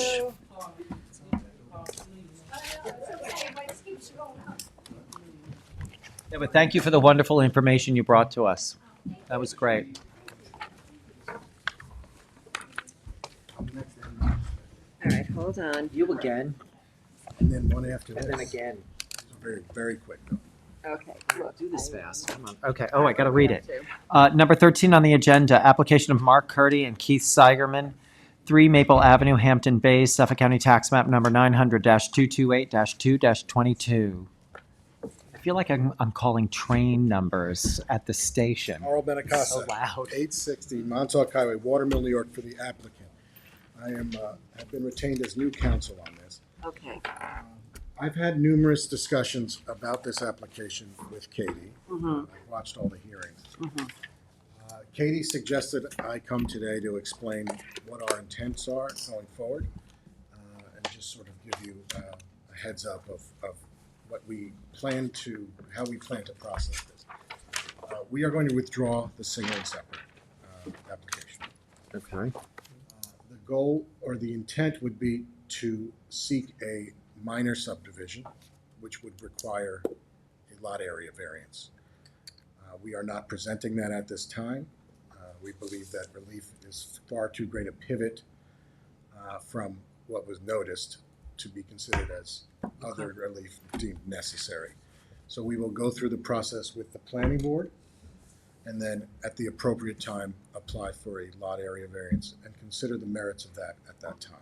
Okay. So, Okay. for the record, we are withdrawing this application. Just if I may, because I know there are neighbors here, so they're withdrawing this application, so this application is not being reviewed by the zoning board anymore. In the event the applicant does proceed with a subdivision with the planning board, there'll be a public hearing at the first stage of the process. First stage and second stage, Oh, that's right, we have, and then, I don't want to get too far ahead of and then a myself. public hearing for the zoning They would, board. and they would have to come to zone, there'd be one with planning and one with zoning, so there will be another hearing in the event they move forward with that application. And then you would have the information about that application. Letting you know. Okay, so that you understand, we're not going to discuss it tonight because the original application is now done. But he is going to apply for a subdivision, and he's going to go to planning board, and they're going to have hearings, and then if in fact planning board approves the subdivision, minor subdivision, comes back to us for a variance in terms of lot coverage or lot acreage. And it's sort of like an air quote subdivision because there are two separate tax map numbers. I mean, you know, we know that there was There that was period a of time. subdivision map pre-zoning, so. Yeah. This will all be part of the application. So we have some time, and you know, just stay involved. You'll be noticed the same way you were noticed for this. I'm not holding you to this, I'm just trying to understand the area variance amount would be roughly, what's? What is this? Well, it's R20, so No, it no, would, no, but if you're asking for an area variance, what's the size of the potentially new created lot? Well, it'd be What it less. is. It's It's gonna What be exists right now. it's 18,000. Yeah, But I don't know what that number is. 20 is the required. And it's 20 is required, but it's 18,000 18 and change. Okay. Yeah, so it's like 1,000 something square feet. Yeah, I'm trying to get is it how close are we to what it should be? That's all. Not at all. Relatively, No, because this lot right now is 9,190 square feet. the 18 was the two of them. Oh, the two Oh, of them. that's right. Okay. 18 So to that's 2. a significant Yeah, variance. but it's what exists right Yeah, now. yeah. Yeah. So we'll see you back here on that application Thank you. Thank you. at some point, if you go forward with that. That was All a right, very and then- reasonable Okay, so are you Approach, next thank you. as well? Katie guided me there. Go, Katie. It just was like there's too much testimony, but I mean, the hearing's still open, so if you want, if anybody wants to speak. But we're not hearing, it's been withdrawn. The application's been withdrawn. The single and Sort of, but we separate. just took a ton of testimony, so if people want to speak, I mean, it's not like he was like. Do any of you taking wanna all say my things anything? and We leaving. didn't take, Would you like to say something, ma'am? Come up, sit down. Come join us. They're not all night. I mean, if it was withdrawn, it would have, there wouldn't even be on the agenda. Yeah, Wouldn't have been Like on. it's we on have the one right agenda. here, Take Parish a seat. RBC was withdrawn. I see. So in Talk other to words, us. because we didn't withdraw before the meeting, Okay. or announce it before the meeting. So we have. Because they're here. Okay, I definitely saw you in, yes. I'm confused how it was sold as a separate lot on Maple Lane when the cesspool to the house is on that lot. So right now, we have a house that exists without a cesspool. How is that allowed? I'm not Well, let it me- sounds like what you're saying is that the cesspool on one lot is servicing the house on the other. Yes. Okay, so what would wind up happening is that if it Put a is new cesspool. ultimately subdivided, there would have to be separate septic systems. Yeah, But absolutely. Installed. how did they sell it? They sold it to, it's already been sold as a separate lot. To the How same would they- people. no. Not right now. They're No? different Not right right now. now. Are they different people Mhm. right now? Oh, okay. Well, I can't answer It that. was single and separate for a period. I mean, it was Right. common ownership for a period, Yeah, but it's been single and separate under the current ownership. And listen, when they make an application to subdivide it, that might come up, right? The planning board may say, we gotta reconfigure Correct. the We lines. definitely would have to relocate septic. Yeah. I can't answer how it got sold, you know. Yeah. Yeah, know, because it's- right now you have Yeah. a house that legally does not have a cesspool to So, it. yeah, really, so that's like, that's an Who owns enforcement each of issue. these properties? One So- is, Aaron, Matthew Curdy okay, owns the house. and then Segerman and Mark Curdy own the land. own the land. Exactly. Okay. There you go. It's two separate owners. yes. But one is the same. No, Well, and no, that's- Matthew, Mark and Curdy, Matthew. and Mark Curdy. Okay. And so that would have definitely been a problem for single and separate, because clearly one of the pieces of property is servicing the other Right, piece of property. exactly. So that would have, and that's one of the reasons why they can't proceed with that, because that wouldn't But work. to you're answer gonna- your I don't wanna say question, can't, you're all just say we are related. withdrawing. We don't want Okay. to prejudice ourselves. You're all, Okay. ma'am, to answer your question, they're related. The owners of the two properties are related, so it's not like if I were to go and buy a property and I'm being told I'm buying this piece of property and there's a cesspool on, there's no house, but there's a cesspool servicing the house next door, it would chill bids, because who wants to buy a house with a cesspool? But they're related people, they're related. Okay, this has So gone too that's far why they off. bought them off- together. off I'm just topic. explaining I to her. wanted- I know I you. know. We have no I'm just trying to idea be how it nice. happened. I That's wanted not to our be fair, but purview. now it's like off the rails. So, yeah, I mean, thank you, John, for trying to explain that, but really, Okay. we don't know. But, It's very simple. okay, but stay involved, very simple. It is I simple. don't know if it's so simple. Okay. All right. All right, so that's done. All right, Occam's razor, the simplest explanation come is up if probably you the wanna right come up. one. yes. And I think I've sworn you in as well. Yes, thank Okay. you very much, I appreciate it. Okay. Just have to take his name from. Yes, state your name, please, and your address. Yeah, Robert Tyson, 62 Bay Avenue, Hampton Bays. Okay, Robert. TYSON. Thank you. Okay. I guess after 3 hours, this is quite a surprise, okay? In trying to take it all in, I'm wondering, because that is being withdrawn at this point, are they acknowledging that it's a single piece of property? No. So theoretically, is this going to be adjourned, or they're just withdrawing? We withdrew it. They withdrew it, and they can't get a building permit to build on that lot because there has been no single and separate determination. So in lieu of continuing this conversation, they're gonna make an application to subdivide it and create two, you know, and I'm gonna use Appreciate air that, but quotes. because it's been withdrawn, theoretically, they could come back with this same application at another time. It's being withdrawn without prejudice, so yes, they could. Yeah. But that doesn't sound like that's. Looking- Is with or without prejudice up to you? Well, it's up to them. I mean, you know, well, We're it's, I guess. withdrawing it's- it. We're withdrawing. Okay, okay, fair enough.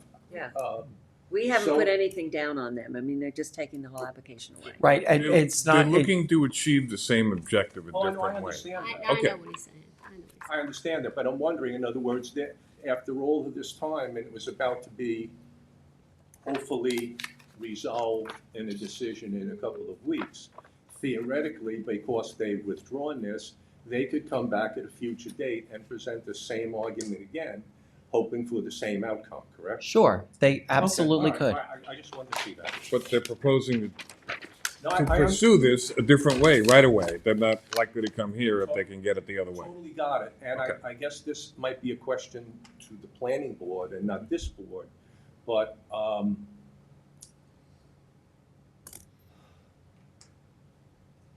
is the planning board the body that would grant, in other words, which comes first, the apple or the orange? Do they have to ask for a variance because in splitting this lot into two separate So pieces? it's a three-step Let me process. Okay. just- Yeah. He's the expert. That is. So, we start off in planning with a pre-application, okay, so they could submit that application, they don't have to comply with the zoning. We then have a public hearing, I do referrals to all the agencies, I prepare a report, a pre-application report. One of the things that's gonna say in that report is, in order to proceed with the planning board to get to the final stage, you're gonna need A, health department approval, and B, relief, if granted by the zoning board, in order to get to that final stage of the planning Okay, board. I got it. Then they, if they're successful, then they would proceed with the planning board, upon receipt of variances and health department. And the There's zoning, gonna be all sorts of- and the zoning board referral would be for variances needed based on the plans proposed at the planning stage. Okay, so if they needed setback relief or something like that, they would come to us at a later It date. would just be the. Excuse me, I'd rather I'm- have them excuse me, speak I'm if you don't talking. mind. It would No, just you're be, interrupting. it would just be for lot area variance. But we haven't, whatever it's gonna be for, we haven't, variances Go to ahead. create two lots. Right. Yeah, my question is, in other words,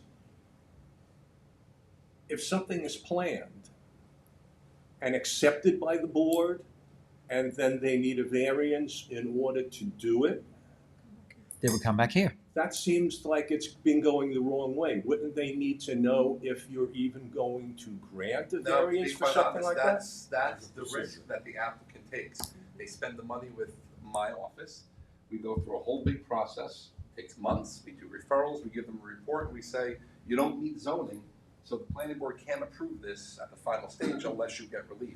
It's not going, okay, it's not, I to be got it. quite honest, it's not going backwards, the zoning board and everyone involved, it's better to have the planning board review this first, Okay, in most scenarios. Fair And- enough, I and we're thought gonna- that that's a fool's errand if it's never No. gonna pass muster And, at and the you're, zoning and you're board gonna, of and you're appeals. gonna have an opportunity to speak at that very first phase before the zoning board even. What, at the planning At the board? planning Yeah. board phase. Thank you very much, appreciate your To time. determine whether there's a subdivision, and then they would come back to us for lot area Thank you, area Mr. Tyson. variances. Anybody else in the audience who wishes to be heard? Okay, wait, we're not done. Another person's coming up.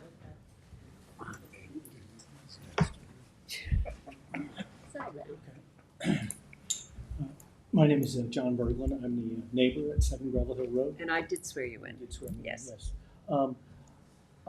Well, yeah, I'm confused, but it says here that the applicant requests a determination. So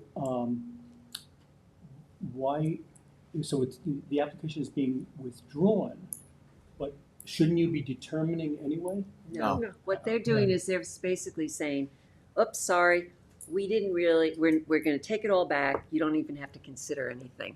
So it's like, it's like they never submitted an application, they're withdrawing it. Okay. It doesn't exist anymore, Well, which is good for you Which we because. should get written withdrawal as well. property With was some intermittent withdrawal. Yes. We would have done used it by that the way, but family for over 60 it was years. suggested that this would be the better way to do it. Yeah, You know, as it was, yeah. right, which is why, based on the information that's been provided in the previous hearings, they've decided that they would rather not go that route to prove to meet the test they need to meet to have it declared to be single and separate. So they're withdrawing the application, we're not even going to consider it, and then they go to the planning board. I will say, I feel compelled to say, and if I'm out of line, I'm sure you'll correct me, but we do have a bunch of neighbors who've been sitting here for 3 hours, and they could have averted that inconvenience had the withdrawal occurred in advance of the meeting. So I do think as a courtesy to neighbors, it would be a better practice. To not have them come in? To have To make withdrawn sure it. that the withdrawal is happening See, so that people don't sit for 3 I hours. totally disagree. Because, I'm gonna tell you why, and this is why I told the applicant, because the neighbors they came in the past, and then they came again. So if they heard that it was just off the agenda, they would have all these questions tomorrow, like what's happening, and now you know. Now you know, they can't build it on the slot until they go through a subdivision. You're gonna be notified of a subdivision, you're gonna be notified of the public hearings. Can I say one thing? I would have preferred that I had known this earlier and we would have put it at the top of the agenda. You could have taken it out of order. I would have taken it out of order, and so that nobody had to sit around for 3 hours to find out it's withdrawn. And the explanation for all of it is very simple. So it's not like, we could have handled it very Yeah, quickly. we can do better. Yeah, I think we should do that in the future. May I ask one more question, if I may? Certainly, Mr. Tyson.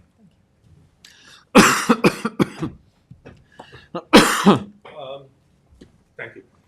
Knowing the piece of property intimately, it just occurred to me that if one was to divide the existing property into 2 buildable lots, that would make the house on the existing piece of property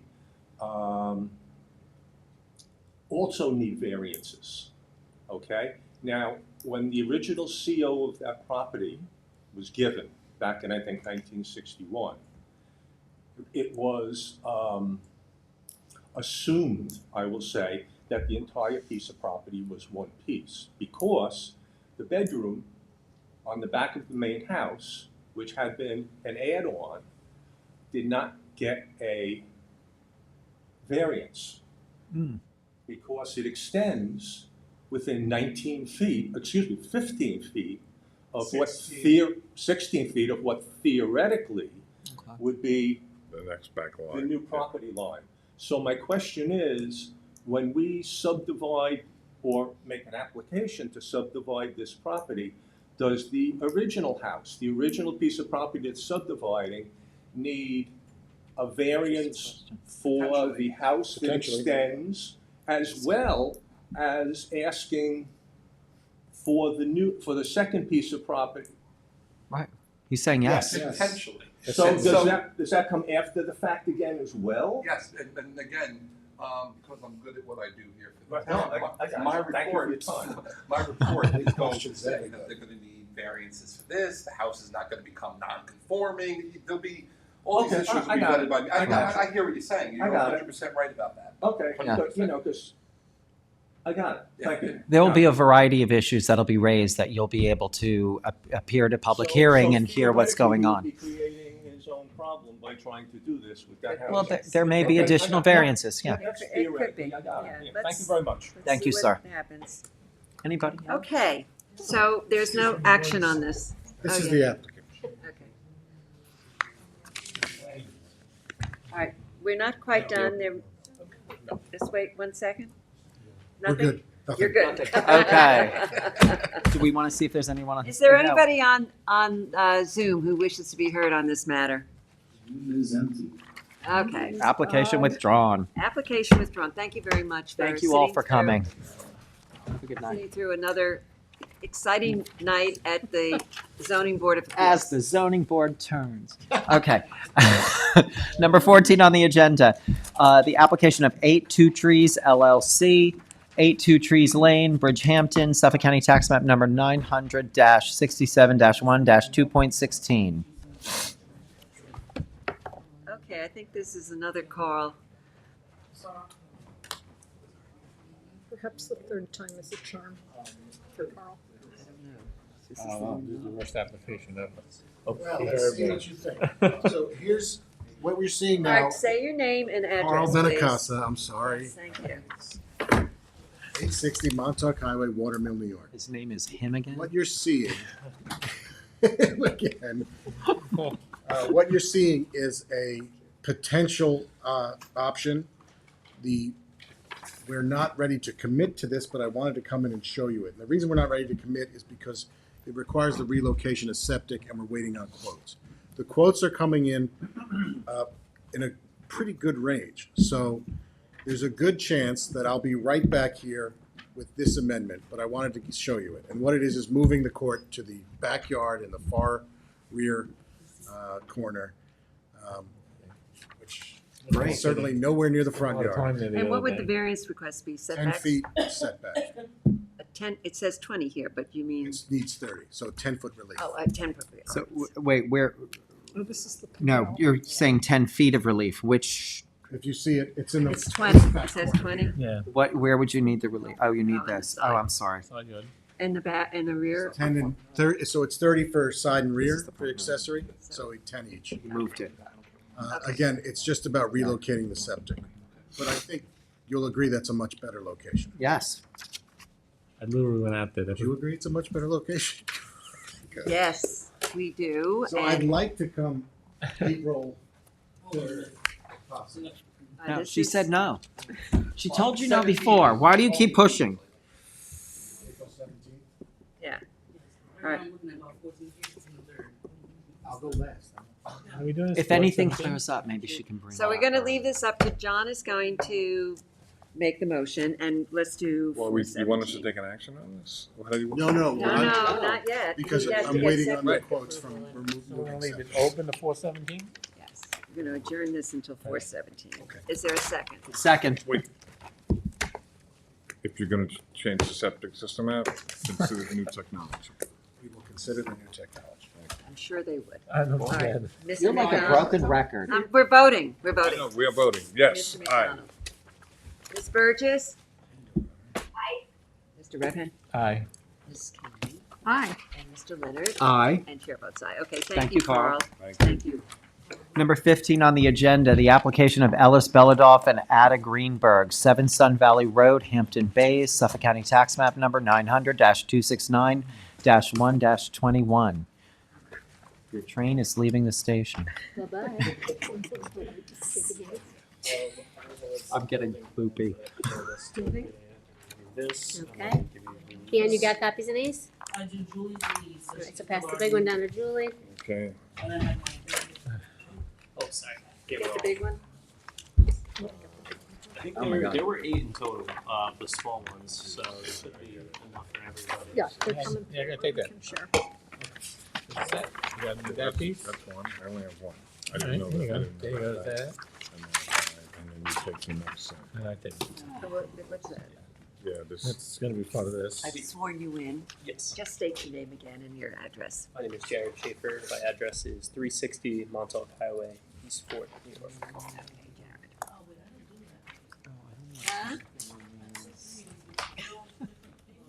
Yeah, there's a set apparently. Oh, I'm sorry. Yeah, I should have stapled them together. that's this right. was a little bit Oh of my a gosh, last Jared, minute really? ordeal. Okay, Wait, here. hold on 1 second, Jared. So you should have a C1, Yep. an A2.1, Yes. And an A 2.2. A. 2.2. Yep. Right, Yes. Okay, Got then I'm gonna need all the extras. okay. Once you have. Okay, so Jared, what's up? Right. So went back to the client. We went back to the drawing board. They wanted to maintain a lot of the features that we had in the last edition of the building plan. But what we ended up doing was the only change, but it was the most significant concern that the board raised last time was that we changed the proposed distance from the garage to the street from 20 foot to 35 feet. So cutting that request for relief in half, down to only 15 feet. Additionally, we are still requesting for that 384 cubic feet of pyramid relief. But other than that, and for the proposed two-car garage to be in the front You yard. have to go through that again with the garage. And Yes. I'm looking at the old survey. And Two trees, this. the old survey had, where was the garage on the old survey? It was by the house, right? I think it was closer to the street. Closer to the street. Closer to the. Oh, okay, maybe I'm looking at the wrong survey. Why am I looking at this? Yeah, it's moved considerably. Yes, we have it much. Oh, closer. okay, I got the old one, all right. All right, so you moved it from 20 feet to 35 foot. 35, okay. Yes. And we can't really push it any further now because it would, affect the pool pretty considerably, and especially if you see it from the street, I would think that, everybody would consider that an eyesore as well.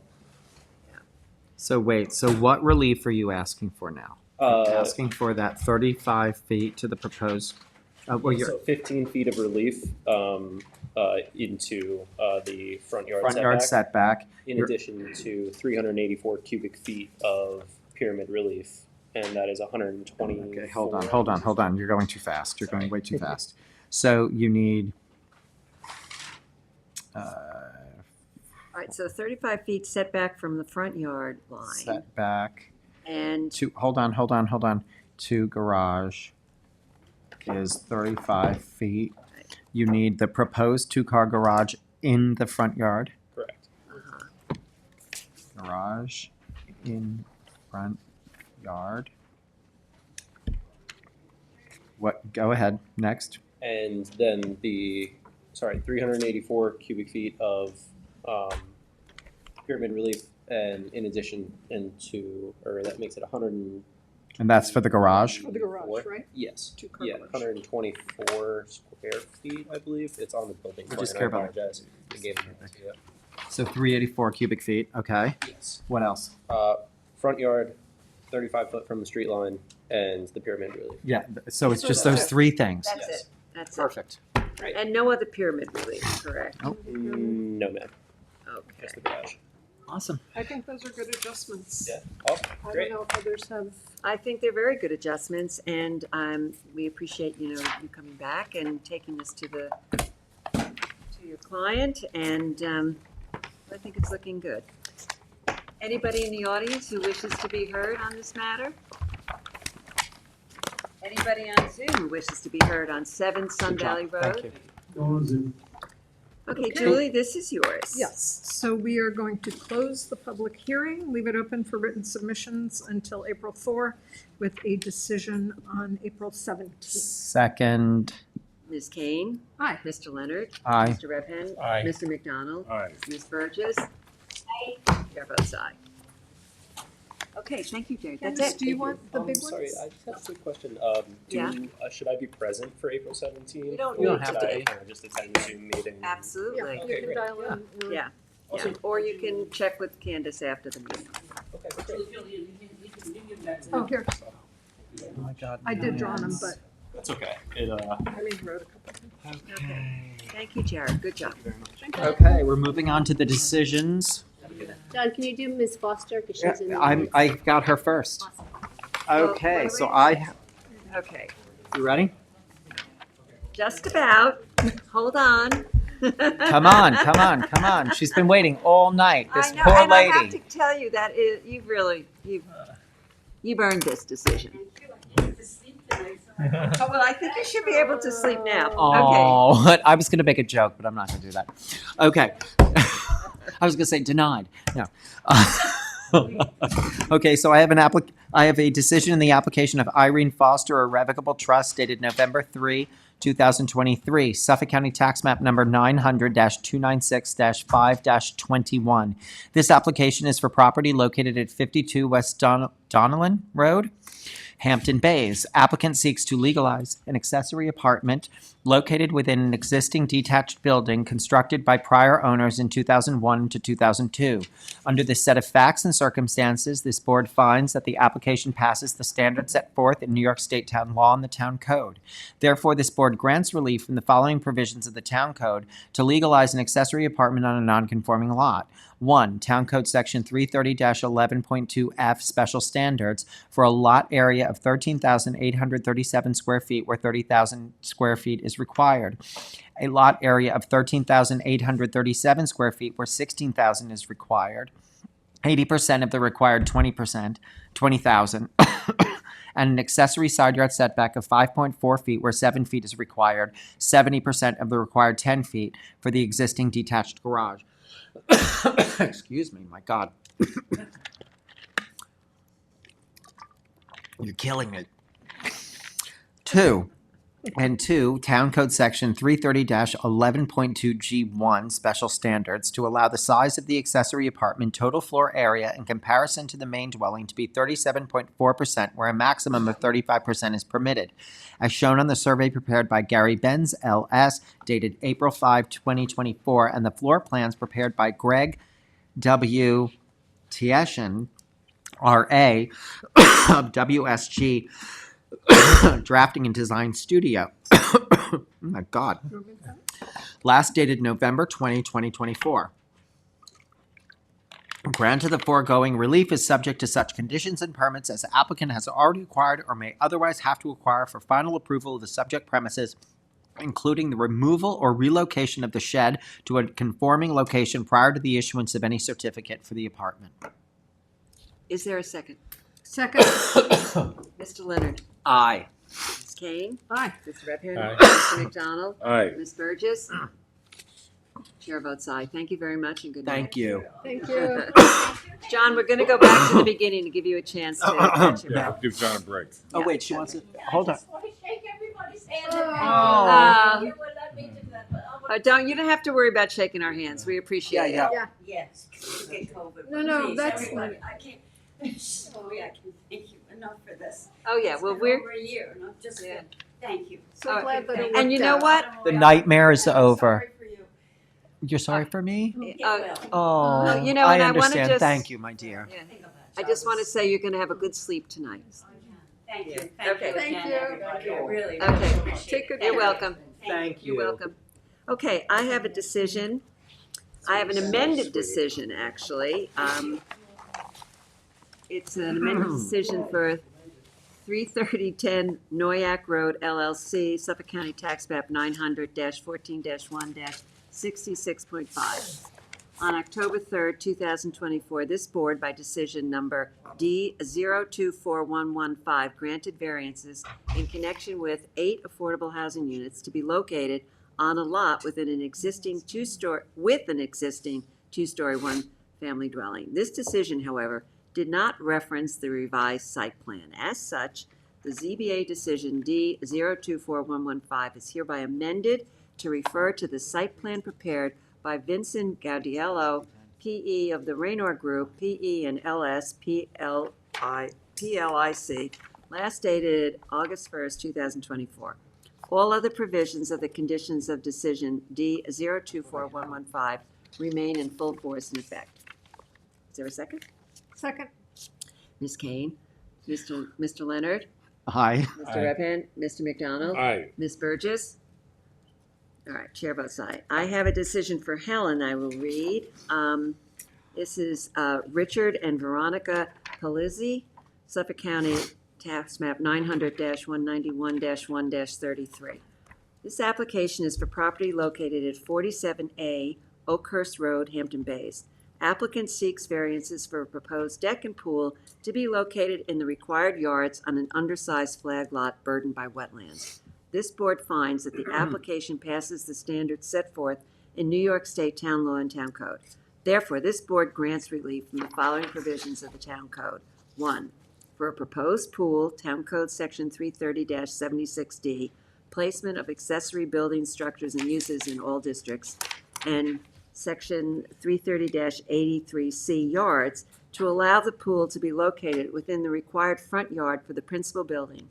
And 2, for a proposed deck, Town Code Section 330-76D, placement of accessory building structures and uses in all districts, and Section 330-83C yards to allow the deck to be located within the required front yard and total side yard for the principal building, and Town Code Section 330-83A4 yards to allow a deck higher than 1 foot above ground level to be located within the required front yard on a non-conforming lot.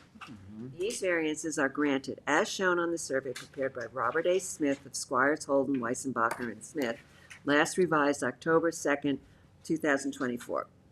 The grant of the foregoing relief is subject to such other conditions and permits as applicant has already acquired or may otherwise have to acquire for final approval of subject premises, including ensuring that no stormwater runoff be discharged into the adjoining body of water. Second. Mr. Leonard? Aye. Ms. Kane? Aye. Mr. Redhand? Aye. Mr. McDonald? Aye. Ms. Burgess? Chair votes aye. Okay, Kevin? Okay. So this is a decision in the application of Hobby Stones LLC. I'm making the motion. Suffolk County Tax Map number 900-324-3-8.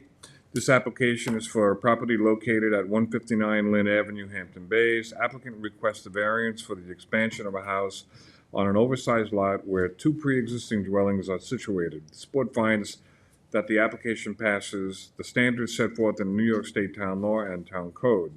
Therefore, this board grants relief from the Town Code Section 330-167B1A, specific types of variances for a proposed 685 square foot addition of habitable space to a one-family dwelling situated on a lot with the second one-family dwelling, representing an 18.8% expansion as shown on the survey prepared by Michael K. Wicks, licensed surveyor, last revised December 12, 2024, and floor plans and elevation prepared by Paul J. Clinton, R.A., last issued December 18, 2024. This decision is subject to the conditions of other permits as applicants has already acquired or may otherwise have to acquire, and for final approval of the subject premises, including ensuring no stormwater runoff be discharged into adjoining body of water. Second. Mr. McDonald? Aye. Mr. Leonard? Aye. Ms. Kane? Aye. Mr. Redhand? Aye. Ms. Burgess? Chair votes aye. Okay, Julie, you're up for 3. Yes, okay. 307 Montauk Highway LLC, Suffolk County Town Map 900-210-2-28. This application is for property located at 307 Montauk Highway, Shinnecock Hills. Applicant requests modest variances for a house under construction pursuant to a building permit issued in error.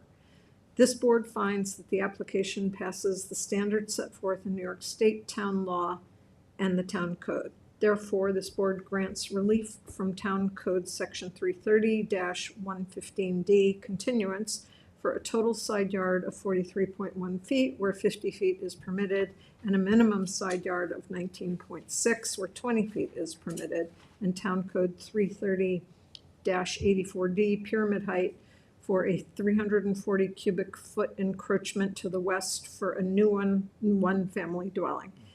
As shown on the survey prepared by John Berliski, LS, last updated November 18, 2024, and the floor plans and elevations prepared by Nicholas Martin, RA, of Martin Architects, PC, last revised November 20, 2024. The grant of the foregoing relief is subject to such other conditions and permits as applicant has already acquired or may otherwise have to acquire for final approval of the subject premises. Second. Ms. Kane? Aye. Mr. Leonard? Aye. Mr. Redhand? Aye. Mr. McDonald? Aye. Ms. Burgess? Chair votes aye. Okay, I have Well, Julie's got 2 more. I've got Oh, you two do? more. Oh, okay. I thought we were just going down the list. Well, it's the list that Katie provided us, Oh, so, okay. sorry. Sorry. Go ahead. DLK Interests LLC, Suffolk County Town Map 900-32-2-32.2. This application is for property located at 21 Oakview Road, North Sea. Applicant requests variances for a proposed tennis court in the front yard on a lot burdened by 3 front yards. After the applicant increased the setback, cut the corners of the proposed court, and agreed to maintain the screening of the court, the board finds that the application passes the standards set forth in New York State Town Law and the Town Code.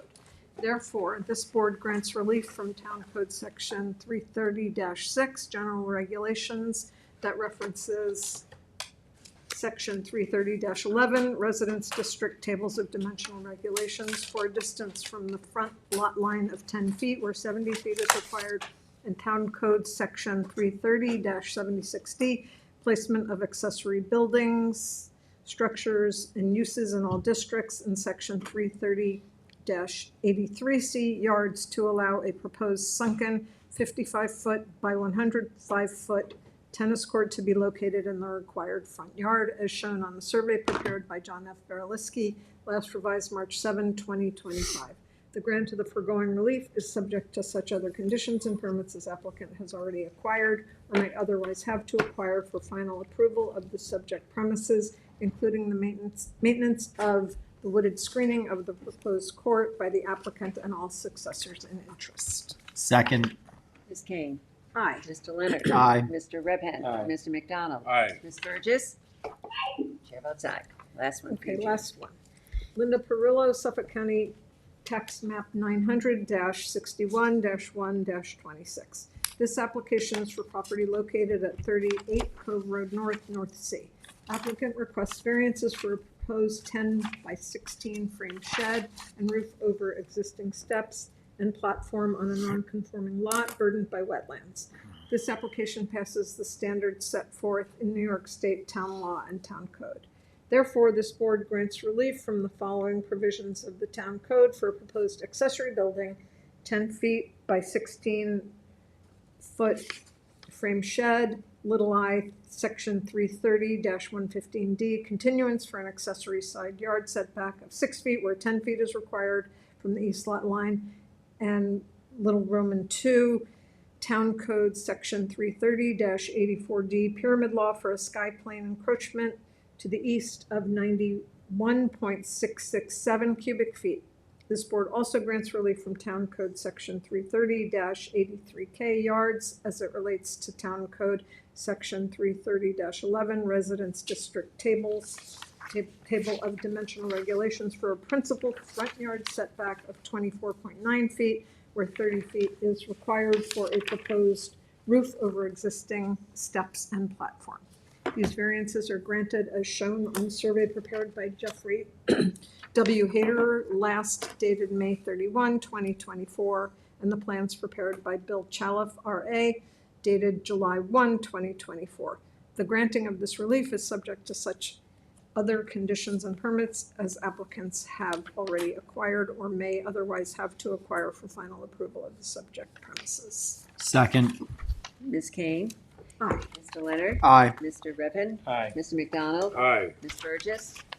Aye. Chair votes aye. Okay, John, you go, and then I've got a resolution. Okay, I have a decision in the application of Andrew Fader, Suffolk County Tax Map number 900-5-3-21. This application is for property located at 165 Noyak Avenue, Noyak.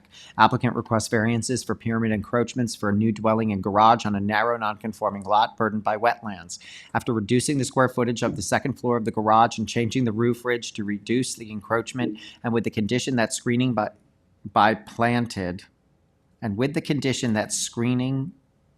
is planted, this board finds that the application passes the standards set forth in New York State Town Law and the Town Code.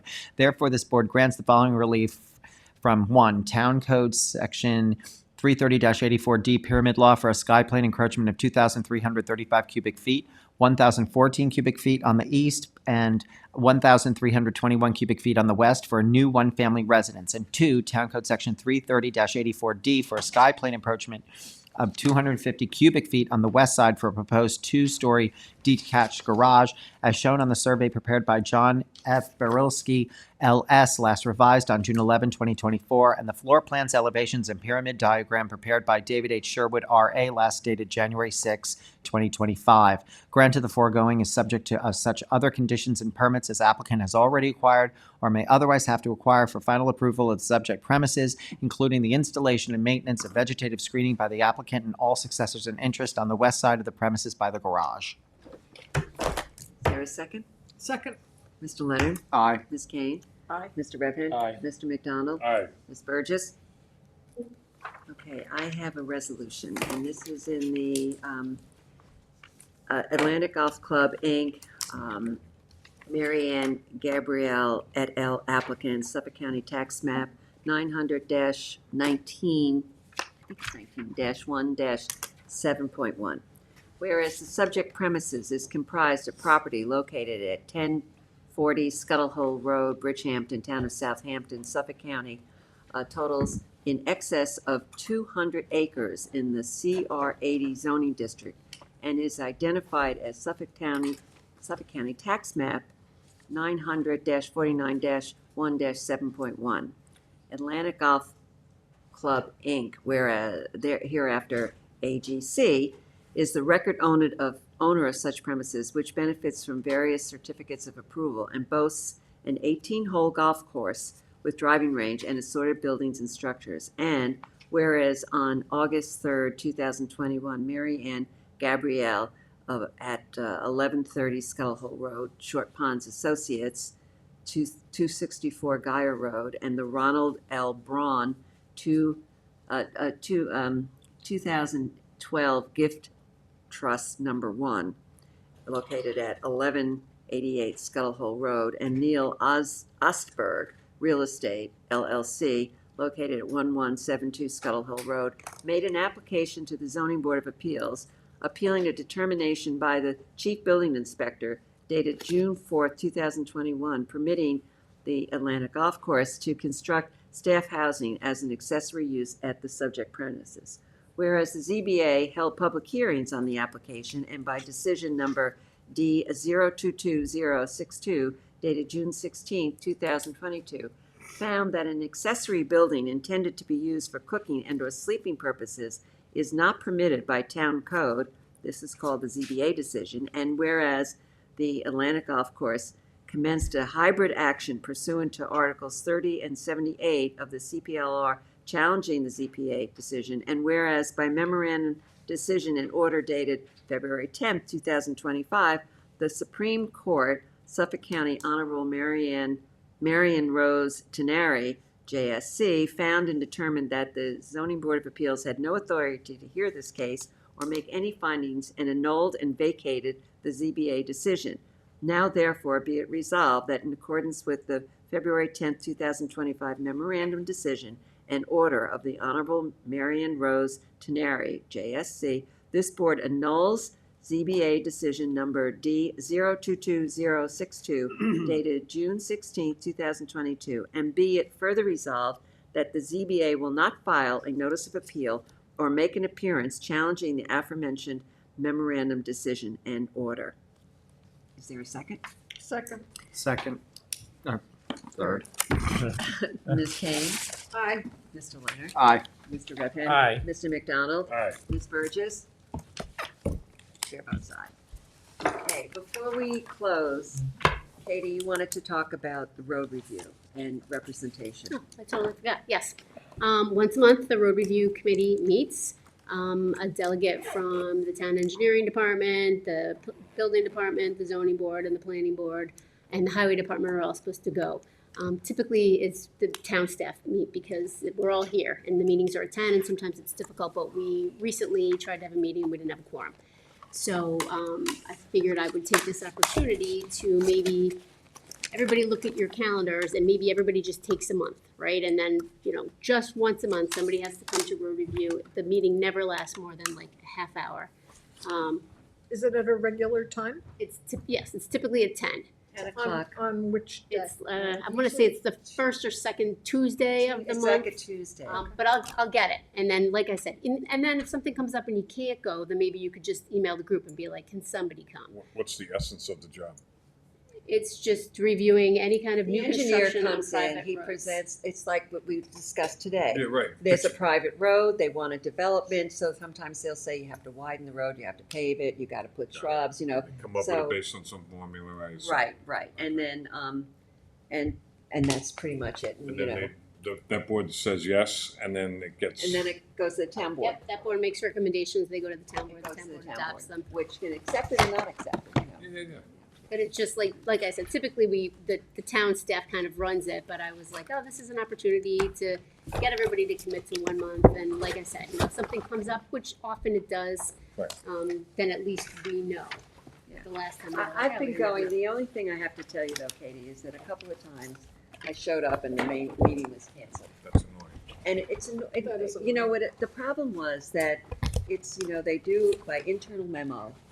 And so if you go to your desk and you open up your, you know, laptop when you're in town, you see that there's a memo. Now, for me, I think we have to just tell them that if in fact the meeting is canceled, you have to personally notify whoever is assigned. But again, I think it would be easier when we know who that person is. Correct. Because I'm sure she cancels Well, it no, and she that's doesn't. not true, because I would say I'm coming, and she knew, you know, you have to check off you're gonna come to the meeting. She knew I had planned to be there, Correct. and she didn't let me know. So I think we have to make sure I would be that. surprised. I think if you looked at your email, it probably came to your town hall email. It did, but you know, if the meeting is at 10, I'm not looking at my town hall Yes. email before 10 o'clock on every single day. So, yes, so I just would say that for us as a board, you know, everybody's very committed, just to make sure that they know that they have to personally reach out. So is the discussion, we're asking people to take 2 months a year?